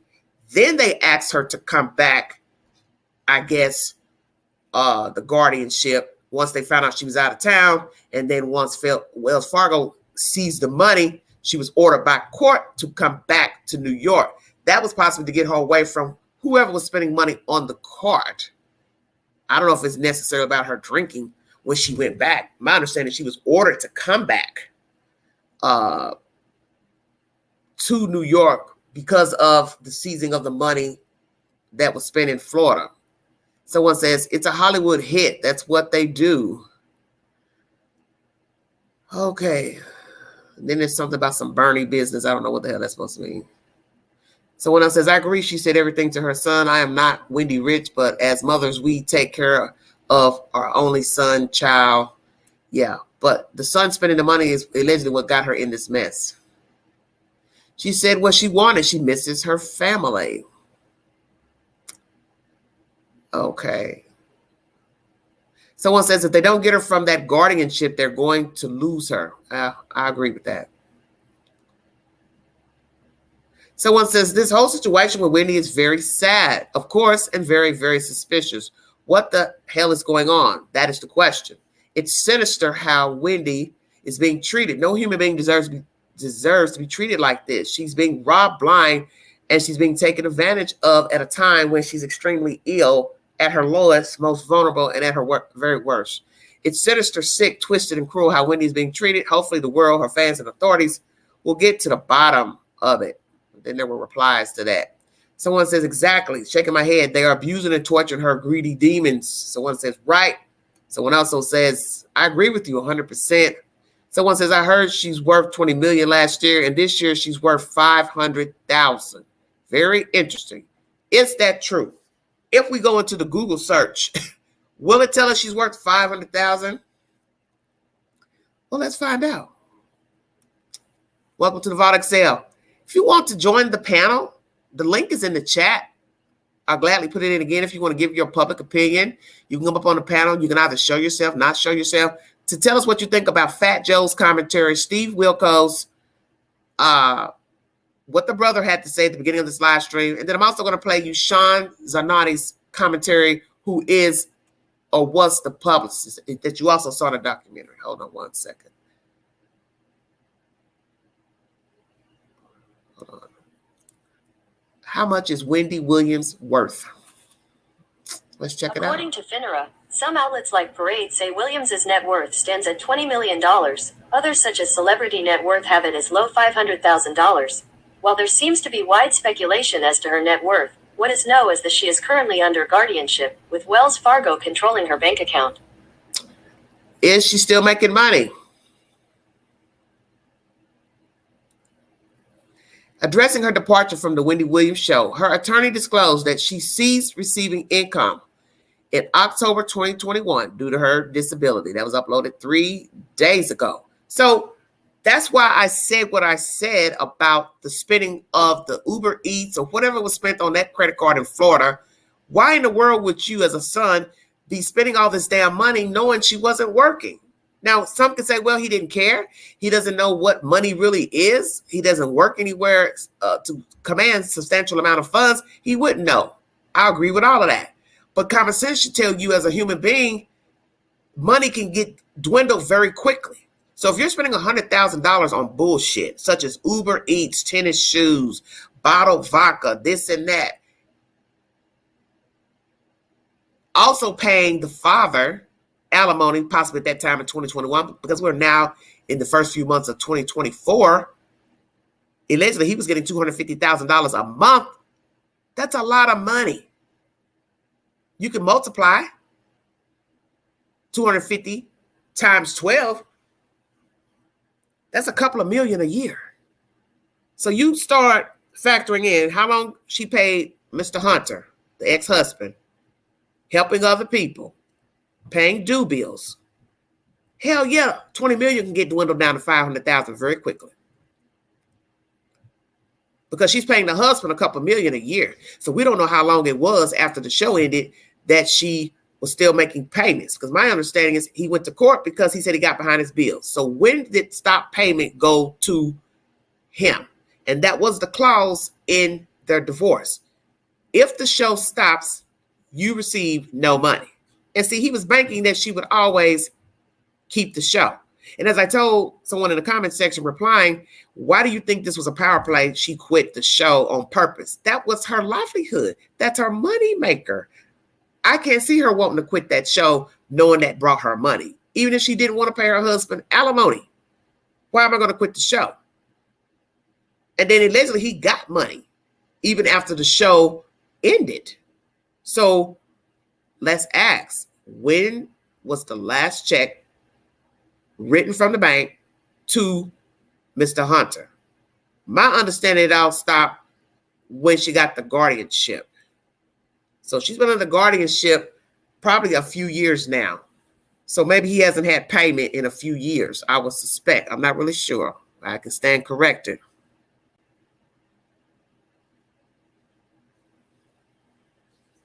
Hello, Jason. So when did Mr. Hunter stop getting payment? I'm curious. Is she worth only $500,000? If so, it goes to what I just said. She's not going to have anything, whether she gets well or not. And that's what's going to be jacked up.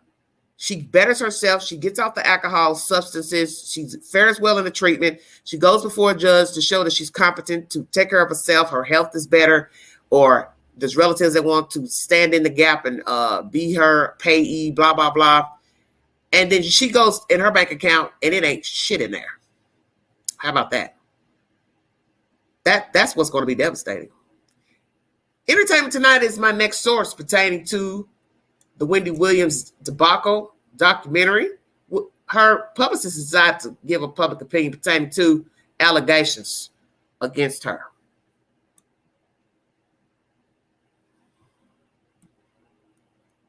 Speaking out after appearing in her documentary. And all of a sudden, she's more than PR. That's interesting. She understands finance. Okay. Shawn Zanotti defends herself to NBC News, saying the talk show host would be mortified by the two-part doc, Where is Wendy Williams? This is the reality of what Mark Ford, Wendy Williams executive producer, was under a guardianship in New York City. She was, for the most part, alone in her apartment without constant care. And you see the people that were around her, you know, they were also very overwhelmed and confused by the situation that they were put into. I will smoke when I smoke, and I will liquor when I liquor. Shawn making headlines herself in the wake of awkward interactions like these with Wendy's niece, Alex Finney. You don't want to be here with Shawn. Whatever they say in terms of this. Okay, she was whispering the niece. She didn't want to be filming with her, didn't want to be on the couch with her, with Shawn, because obviously she feels as if this woman and others were taking advantage of her Aunt Wendy. Very interesting commentary. Very interesting commentary. Were these people taking advantage of her? How were they getting paid by Wendy Williams if she didn't have any money or access to credit cards in her account? I know what this person is. As the PR rep tells it, I felt that Wendy was being exploited. She thought we were focusing on the comeback of her career. That is not the project Wendy signed up for. You don't think there's anything going on with Wendy's health that is alarming? No. I mean, Wendy is Wendy. Shawn says she remembers Wendy's initial reaction to the documentary. They ask her, did you see anything off with her? She tells her, no, Wendy is Wendy. How could you say that when you see she's frail? She's talking all over the place, demanding things. 1 minute she can remember her parents' name. The next minute she don't even remember your name. She called her own brother, Kevin, when she went down to Miami at the end of this documentary. And you're going to say that's Wendy being Wendy. That's a poor excuse because you don't want to own that you knew she was failing in health, alcoholic. Who's to say that somebody wasn't also bringing her drugs? Let's talk about that as well.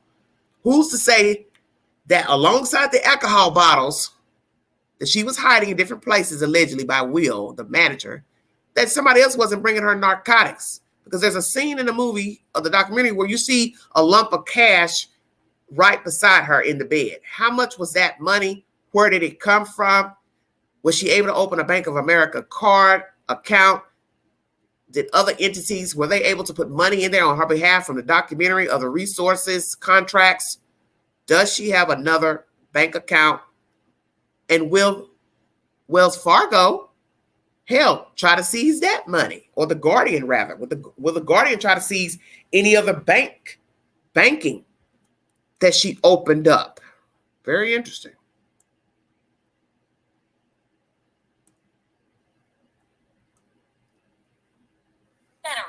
She immediately said, yes, I would love to. Get my story out there. She couldn't came out of nowhere. She was my third name. Let's try.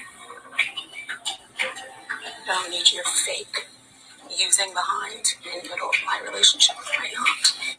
Last week, Wendy's fans learned of her heartbreaking news.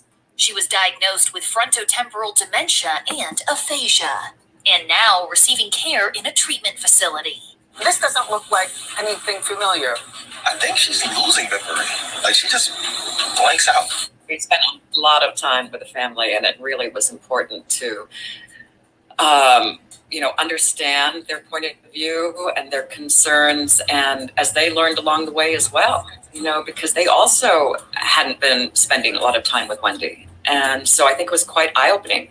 And while Shawn claims there were positive times captured by cameras, she says none of those good moments were shown. I'm just trying to understand, what, you pay her and she's your friend? I pay her. Okay. There's no doubt in my mind that we'll be able to help Wendy. I think that, the guiding light for her that's the brother. That really set us aside from anybody else would be that we have a love for Wendy. We truly have her best interest in mind. Entertainment Tonight is the source. If you need verification, News Nation is the source for the information in this live stream. And then I believe that's PXI, another news station I bought. Somebody said send her to jail. Send who to jail? Shawn? Somebody says enabler vibes. The cameras told the truth. Zoe says they dug their own graves. They colluded in the delusions. However, in her state, it becomes very difficult to help without the court getting involved. It is so sad how Wendy deteriorated. Somebody says the publicist clearly doesn't seem to know what to do, and her intentions don't seem genuine. Praying for Wendy's health. Her family seems to really care for her well-being. Prayers for Wendy. Someone says, of course, you are defending your investment. Very true. That's wow. Prayers to her. People thanking the documentary. Sorry, this is so sad to watch. This lady's a scammer. Prayers to Wendy. Someone else said Shawn is a snake. Somebody says, shaking my head, who was doing the hair? Wow, that's deep. Yeah, you can see the top fuzzy curly part on top of the hair weave was a bit much. I know the wigs are horrible. They need to get her new wigs. Oh, guess they're talking about Wendy. Wow, okay. Somebody says, laugh out loud. I was talking about Wendy, Shawn, then an emoji. No, she said, laugh out loud. I wasn't talking about Wendy, Shawn. Queen got a reply on that.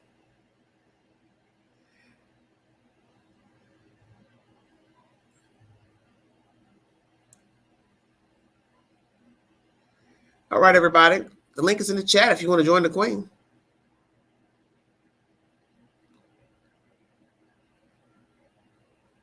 1 second.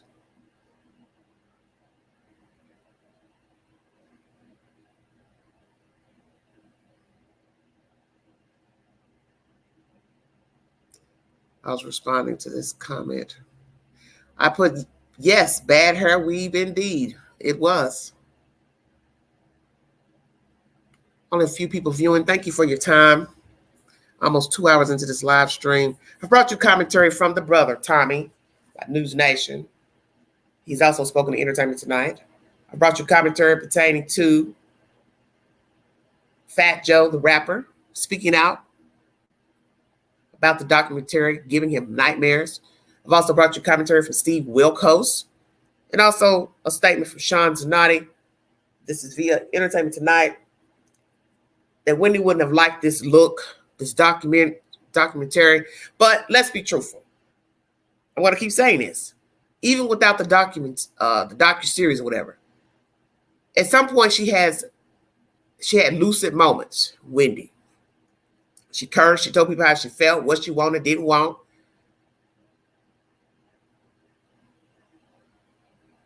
She had to see what she looked like in the mirror. She had to put makeup on. Don't know if she was taking baths or showers. See, all that's important because this goes to show the Guardian wasn't doing her job. The Guardian was a misfit like these other people. And why they rode the ride, I do not know. Because in your right mind, you have to say, they had to be getting some kind of money from her. She had to have had access to some funds because she had a driver, a publicist, and 2 managers that they showed during this docuseries. So how did Wendy Williams pay them? I refuse to believe they just hung around, riding around their own damn gas to take her around without compensation. That big boy truck she was chauffeuring around, that costs. That's somebody's truck. It costs gas, insurance, maintenance, and the driver has to be paid. You think I'm just going to drive Wendy Williams around just to get vapes and liquor for free? Why?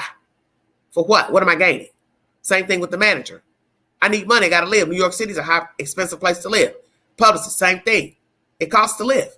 So they had to be getting money from her some type of way. And just like she told her niece, yes, I pay her.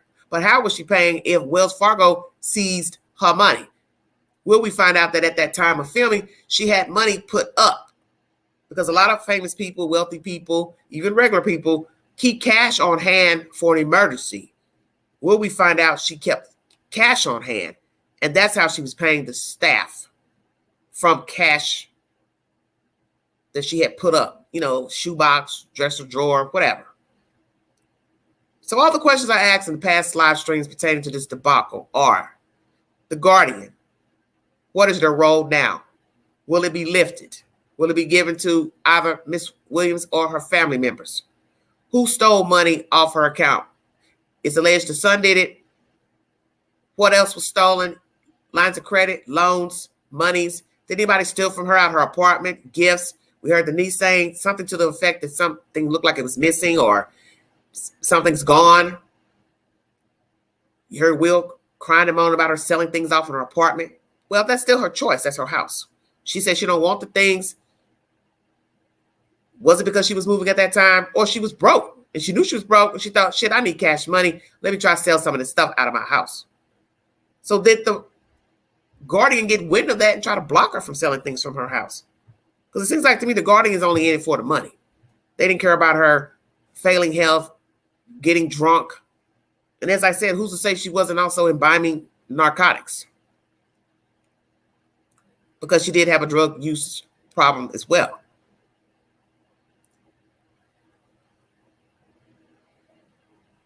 What are you talking about, hacking business accounts?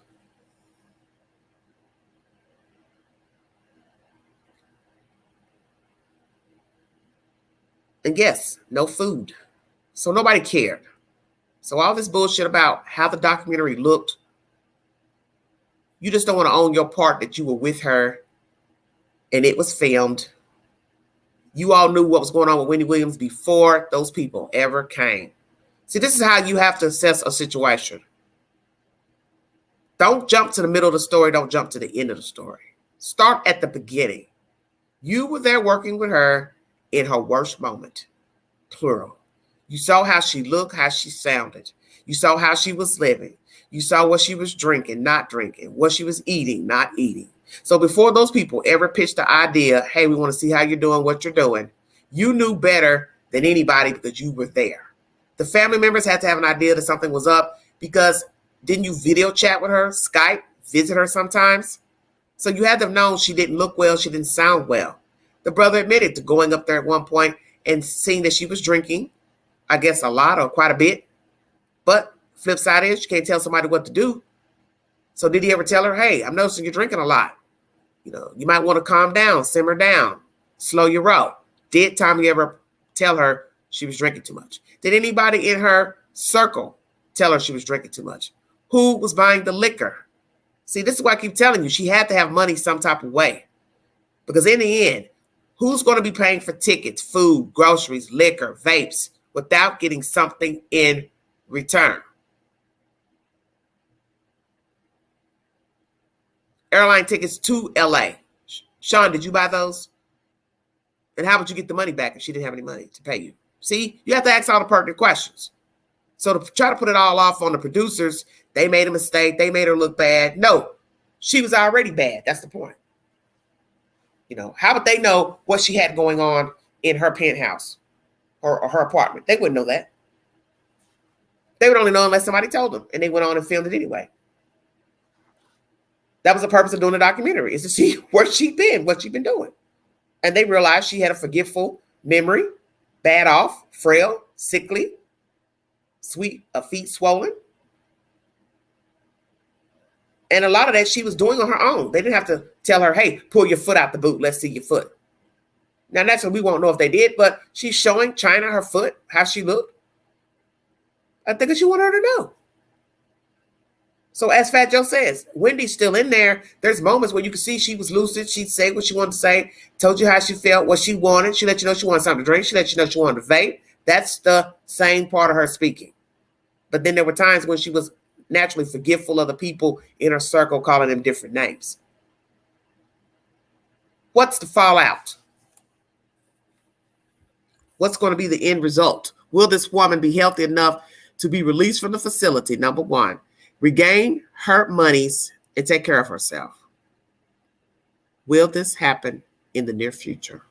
Or will this be a continual situation of a stranger being over her money, never giving the guardianship up to a relative, friend, and then they dwindle down her money? Because let's be truthful. At some point, you've got to release the guardianship because she can't stay in the facility. So then that leaves a private home. A private home. Either in an apartment, condo, brownstone,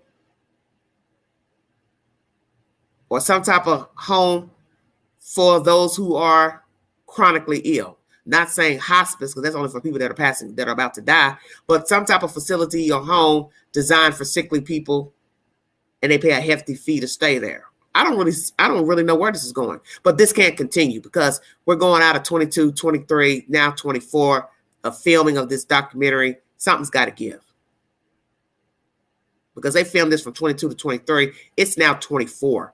They last talked to her April 23 when they stopped filming. So, as I said, where's this going? Because if she went into treatment in spring of 23, she should be in a better place by now.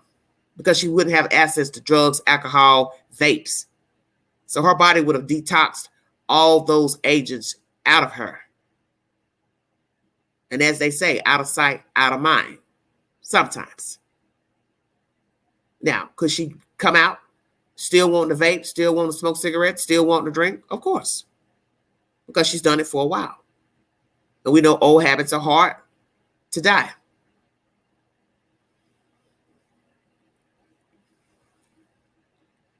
All these people are, to me, they're guilty. They have knowledge of her situation before the documentaries even got there. So it's wrong to try to pass blame on just the documentarians, that they're greedy. They just want to make money off of her. She still agreed to it. Now, some will say, well, she wasn't in her right mind to agree. Well, if that's the case, she wasn't in her right mind to be alone. She wasn't in her right mind to be paying people. She wasn't in her right mind to have people looking over her, allegedly looking after her. So that's the point. Where does the blame game start and where does it end? because a lot of people knew she wasn't mentally well. She wasn't physically well. That's obvious. So like I said, you all saw that before the camera made it to her front door, inside of her house. So stop the BS. And at some point, the family knew she wasn't well. Because if you're video chatting, you can see a person, you can hear their speech, you can see if they're not forming words correctly, they're stuttering, they're staring off into space, they're jumping from subject to subject. There's no way I'm going to sit there and believe nobody didn't witness any of that before those people came with cameras. They all saw it. And they all signed on to the documentary. So can't keep blaming those people. Because she had problems way before they came. You got to go way back in the book when she was still doing the Wendy Williams show before it was canceled. So she was spiraling a long time ago. And that has nothing to do with the documentary. She was sick before. It just exacerbated, got worse. Drinking didn't help. Probably using drugs didn't help. Not taking care of her health. So you don't even know if she was actually going to the doctor like she was supposed to. Before the guardians stepped in. Because you don't get like how she got overnight. I was looking at the video where she passed out many years ago when she had the Statue of Liberty costume on. She said she overheated. It got too hot. She felt the heat come from her foot to her head. Maybe true. Blood works was checked out. Everything checked out. She was fine. Nothing major. I don't know. But you can admit somewhere down the road thereafter, her health began to fail. And then the show ended. Some will say this is karma of a woman who was cruel, vicious with her tongue. Some will say, well, it's a part of the show. It's part of entertainment TV. But the flip side of that is that there are many people who have talk shows and they did not dish the tea and give shock jock material to keep viewership. You had the Ellen DeGeneres show. You had the Oprah Winfrey show at one time. You had the Dr. Phil show at one time. Mr. Wilkos had a show. Jerry Springer. A lot of people had talk shows. And a lot of them did not give you shock value. They didn't make up stuff during the live streams or while the cameras roll. They didn't talk down to their guests. They didn't talk nasty about famous people, wealthy people, random people. They just brought you the information, let the guests sometimes get up and give their opinion, ask the panel questions. That was the end of the show. And talk shows have been around for a very, very long time. And everyone does not have the same delivery, does not have the same, mode or method of how they run their show. And let's be truthful. The shock value, whether intentional or not, could have gotten her hurt. Because in one of the commentaries I listened to, they talked about how she didn't go to hip hop events many moons back because of the ugly things she was saying about rappers, spreading lies and rumors about them. And you have to remember, a lot of these rappers came from the street. And some of them probably wouldn't have mind resorting to street tactics to handle Wendy Williams or associates or family. And she wasn't thinking. As Fat Joe said, there are people who would take the grudge to the grave. Exactly. Would not forgive her, have not forgiven her. He was just one of those that did. And I'm sure there are a few people who may have made amends with Wendy Williams. And there are people who have not and will not. And probably, like he said, they don't care anything about her. Don't care that she's sickly. Don't care that she's in a treatment facility. Don't really give two you-know-whats. Because you do have people who hold grudges. And you have to think about spreading a rumor that you don't know is truthful. That's why you always say allegedly. Such and such said that. I don't have verification of that, but this is what's going around. Don't know if it's true. But when you start chiming in on it and you're fluffing it up and making it appear factual, that's a problem for some. And a lot of people like this type of talk show, radio show, podcast, where the hostess gets crunk, spread half-truths, lies. They get into that. Because a lot of people live like that, actually. And I do believe that is why Wendy Williams perfected this craft many moons ago. She was an insecure person. And this was her way of getting attention, her way of getting people to talk, getting people to respond. And as we have heard with many famous people, a lot of them do things just to get the response. Don't care if it's negative. The feedback is negative. Don't care. So long as they're talking about me. Because let's be truthful, with social media at the current state it's in, TikTok videos, Instagram posts, Facebook posts, profiles, many people are doing and saying things that is just outrageous, detrimental, harmful, racist, and they don't mind and they have no regret. But what you always have to remember, there can be a fallout from the commentary. You're accusing people of doing things. You're putting their personal information on blast. You're spreading rumors about them. You're making up stuff about them. You're bringing people to co-sign the bullshit. And you're thinking, I can just walk out this door and nothing bad happens to me. You should always know there will be payback. As someone once told me, the universe has to get it back. What you put out here. As this Dr. Robin was saying on someone's YouTube channel, what you're planting in the ground has to come back up at some point. And that was a very good analogy. That what you plant in the soil has to come up at some point, whether it's good or bad. And that's a perfect example of this Wendy Williams debacle. Many people fed off of her wealth, family members, husband, child, people who surrounded her, either immersed themselves in her life or she invited them. Probably a lot were around her even when she was half-assed well. Teeter-tottering to the edge. Because this is a hustle for many people, getting in where they fit in. And you see it all the time, and you hear famous people talking about it all the time. You hear wealthy people talking about it all the time. You hear regular people talking about it all the time. If a person can get $5 from you weekly, that's $5 more than what they had. $5 more than what they started with. People are used every day. People become sick every day. Somebody has to take care of the sick, the shut in, the vulnerable. And that's where the problem starts. Trusting someone to do right by you. So let's ask that question before I check out of here. If she was to become well, released from the facility, A, would she be able to take care of herself uninterrupted? 2, if a relative had to take care of her, who would it be? Because the list is short.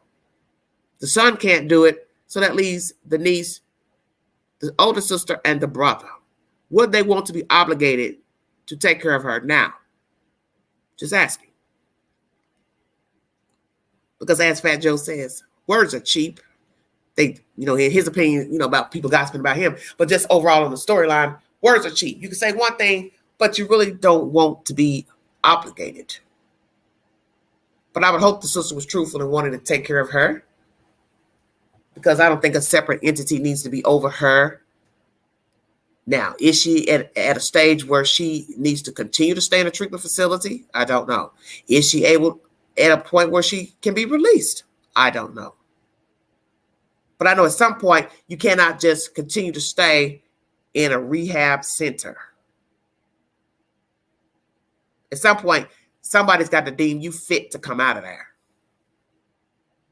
Because then you have to ask, what are you doing in here to where this person can't stand on his or her own? So, is she eating properly? Receptive to the treatment? Is she getting therapy, mental therapy? Are they allowing her visitors from the outside? Access to a phone or a cell phone? How many times is she allowed to call out? Will they allow visitors in to see her? Will she be able to go out of the facility to visit people? Day trips, weekend trips. And how does she actually feel about the treatment center? Does she want to come out of there? Is she faring well in there? Because, if she's being watched or monitored, she's probably not going to tell the truth on a phone, especially a landline, how she actually feels or how she's being treated. And yes, is she being treated well in the facility?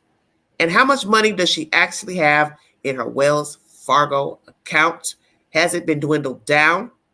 Did she actually have $20 million before they seized her bank account? Does she have other bank accounts with money in it? What will become of her valuables, her home? Where is all that? Storage inside of another apartment, house, what? Because as I said, what will be devastating is that she continues to be under the guardianship and she has nothing to her fucking name. Not a shoe, a ring, a bauble, nothing. They never relinquished the reins to somebody else. And this lady becomes eventually downtrodden, miserable. And then there'll be a worst case scenario. Because it'll be devastating. She gets out into the free world and don't have a pot to piss in.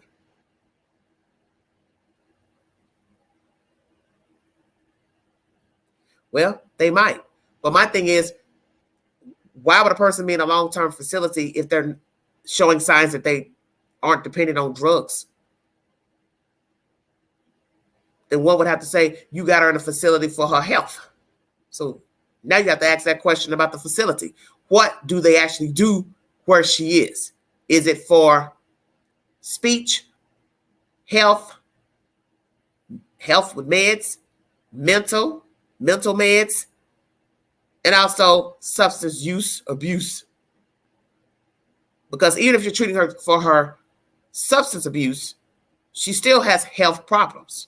Allegedly, she now has this frontotemporal disease and the other one. So is she also being treated for the mental disease, the head trauma?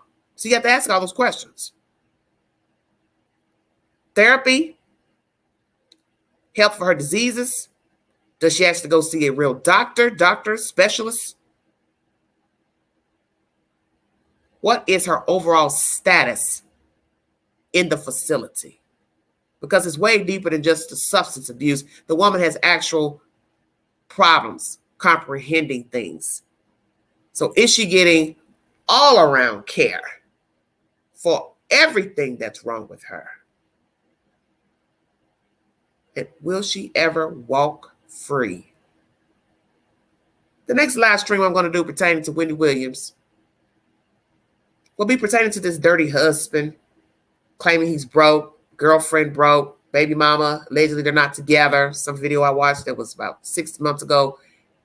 Are they together? Not together. Is she asking him to pay child support? How's he going to pay child support when he's crying he's broke, going to the judge saying he needs more Wendy Williams money? Judge said, no, go get a job. It's over with. She don't work no more. She don't have a show no more. You can't get nothing. See, to me, I'm going to tell you what I think all this is about. It's about poor choices, hanging on to people that don't want you, and yes, a bit of karma. Because I'm sure down the road in her life, she never thought she would end up here. The husband never thought he would end up where he is. That girlfriend, baby mama, didn't think she would end up where she is. But you see, you all played a role. And this is why I always say we all have to own the part we play in life, the part we play with other people. You like to fly off the handle, get crunk, get mad? Well, you should know there's going to be repercussions. You may even think you're right. Still repercussions. Using people, manipulating people, having affairs, repercussions.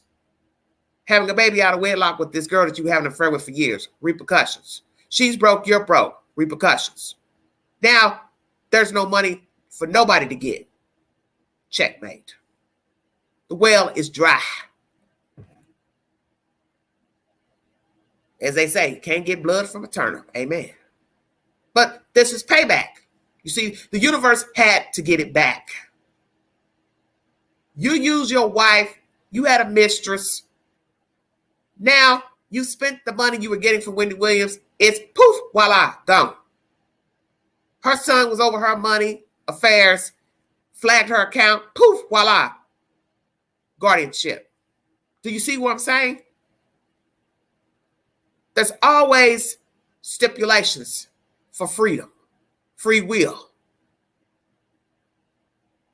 Because as we have learned, especially African Americans, free ain't really free.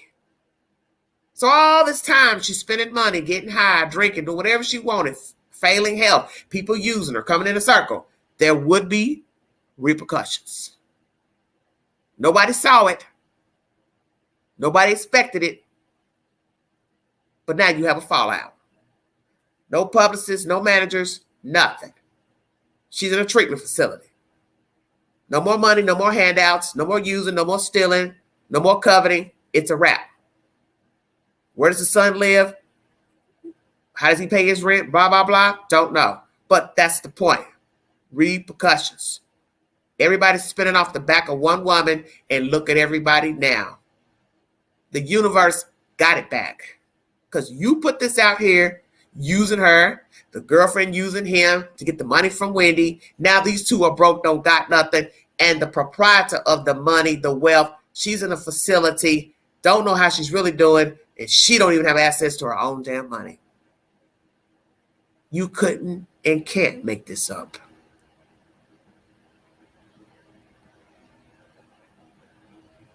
Because the universe had to get it back. And it did. And most people should know this, who allow people to manipulate and con them and use them. You should know a day is going to come, you're not going to have the wealth. And as soon as the wealth is gone, your friends, associates, they're gone. And you heard her saying in the documentary, I don't even have any friends. Don't know how true that is, but that was her perception. You heard Steve saying, I was trying to reach you for a whole year, couldn't get an answer. And Fat Joe made eloquent statements. Could this happen to me? What if my child couldn't get access to my funds, estate? Exactly. This is why I said you have to be aware of your faculties. You got to hope that if something bad happens to you today, tomorrow, somebody will stand in the gap for you. Because that's all it takes is somebody right now makes a life decision. You get hurt, coma, whatever. Somebody goes to the court to petition to be over your estate, power of attorney, however it works. And then somebody else comes along and says, oh, well, they're using that person. They're spending their money. They sold their car. They sold their house without their permission. And da-da-da-da-da. And now here comes the legal wranglings of a court system, wanting you to come before the court and explain what you've been doing with this person's money, estate, bank accounts, so on and so forth. Anybody can end up in this type of predicament because many people have, and they didn't have nowhere near access to money such as $20 million or more. Not even $500,000. Could have been just $20,000 in the bank, $10,000 in the bank, $3,000 in the bank. But somebody has a problem with the proprietor over the money, the payee, as we call it in poor people's terminology. Many payees have had to go to court to relinquish the reins over somebody's guardianship. Happens every day. They're just not Wendy Williams, and they don't have her wealth, alleged wealth. That's my commentary, everybody. Thank you for joining me. God bless all of you. Have a wonderful weekend. Happy March. Let's get that spring cleaning underway. If you didn't do it before the new year, let's go through old tubs, closets, makeup, kitchenware. Let's throw out all that stuff we're not using, don't need, donate it to charity. If it's soiled, ruined, throw it in the garbage can, burn it, whatever. Get rid of it. Free yourself of the clutter. Because it's just a sign of the mind. The mind is cluttered. And that's the one thing you don't want. It's extra stuff floating in your head. Life is short and it is precious. Less is more. Amen. Thank you for joining me. If you'd like to donate to this great network, $McAndrew, 129, Cash App, stickers and chats, and welcome to the stream, live stream. I will be back with more stimulating content. I will have to bring you an update pertaining to Brian Korberger. Allegedly, he went to a hearing pertaining to where his trial will be held. I meant to mention that earlier, but I didn't. So I may do a quick upload pertaining to that. Also, there's new information coming out about Puff Diddy, a new allegation of someone claiming sexual assault or harassment. I will bring you that update. Trying to think of something else. And Gabby Petito family, they reached a settlement with the Laundries. And there's also some business about a phone call, which makes us believe that these people already knew a long time ago the girl was deceased. They just didn't tell the public and didn't tell her parents. But so far, those are the only updates I have to bring to you. And I may bring an update pertaining to the man who unalived his 3 boys upstate. I believe it was Ohio.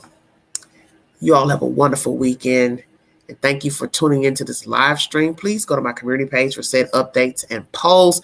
I do have polls on there pertaining to Wendy Williams, so please take them.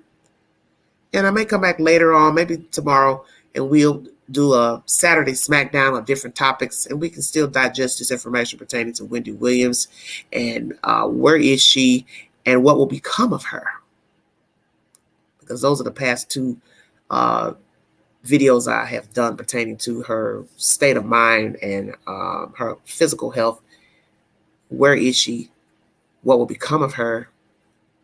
Will the guardianship be lifted, given to a family member, or will it remain the same and or indefinitely?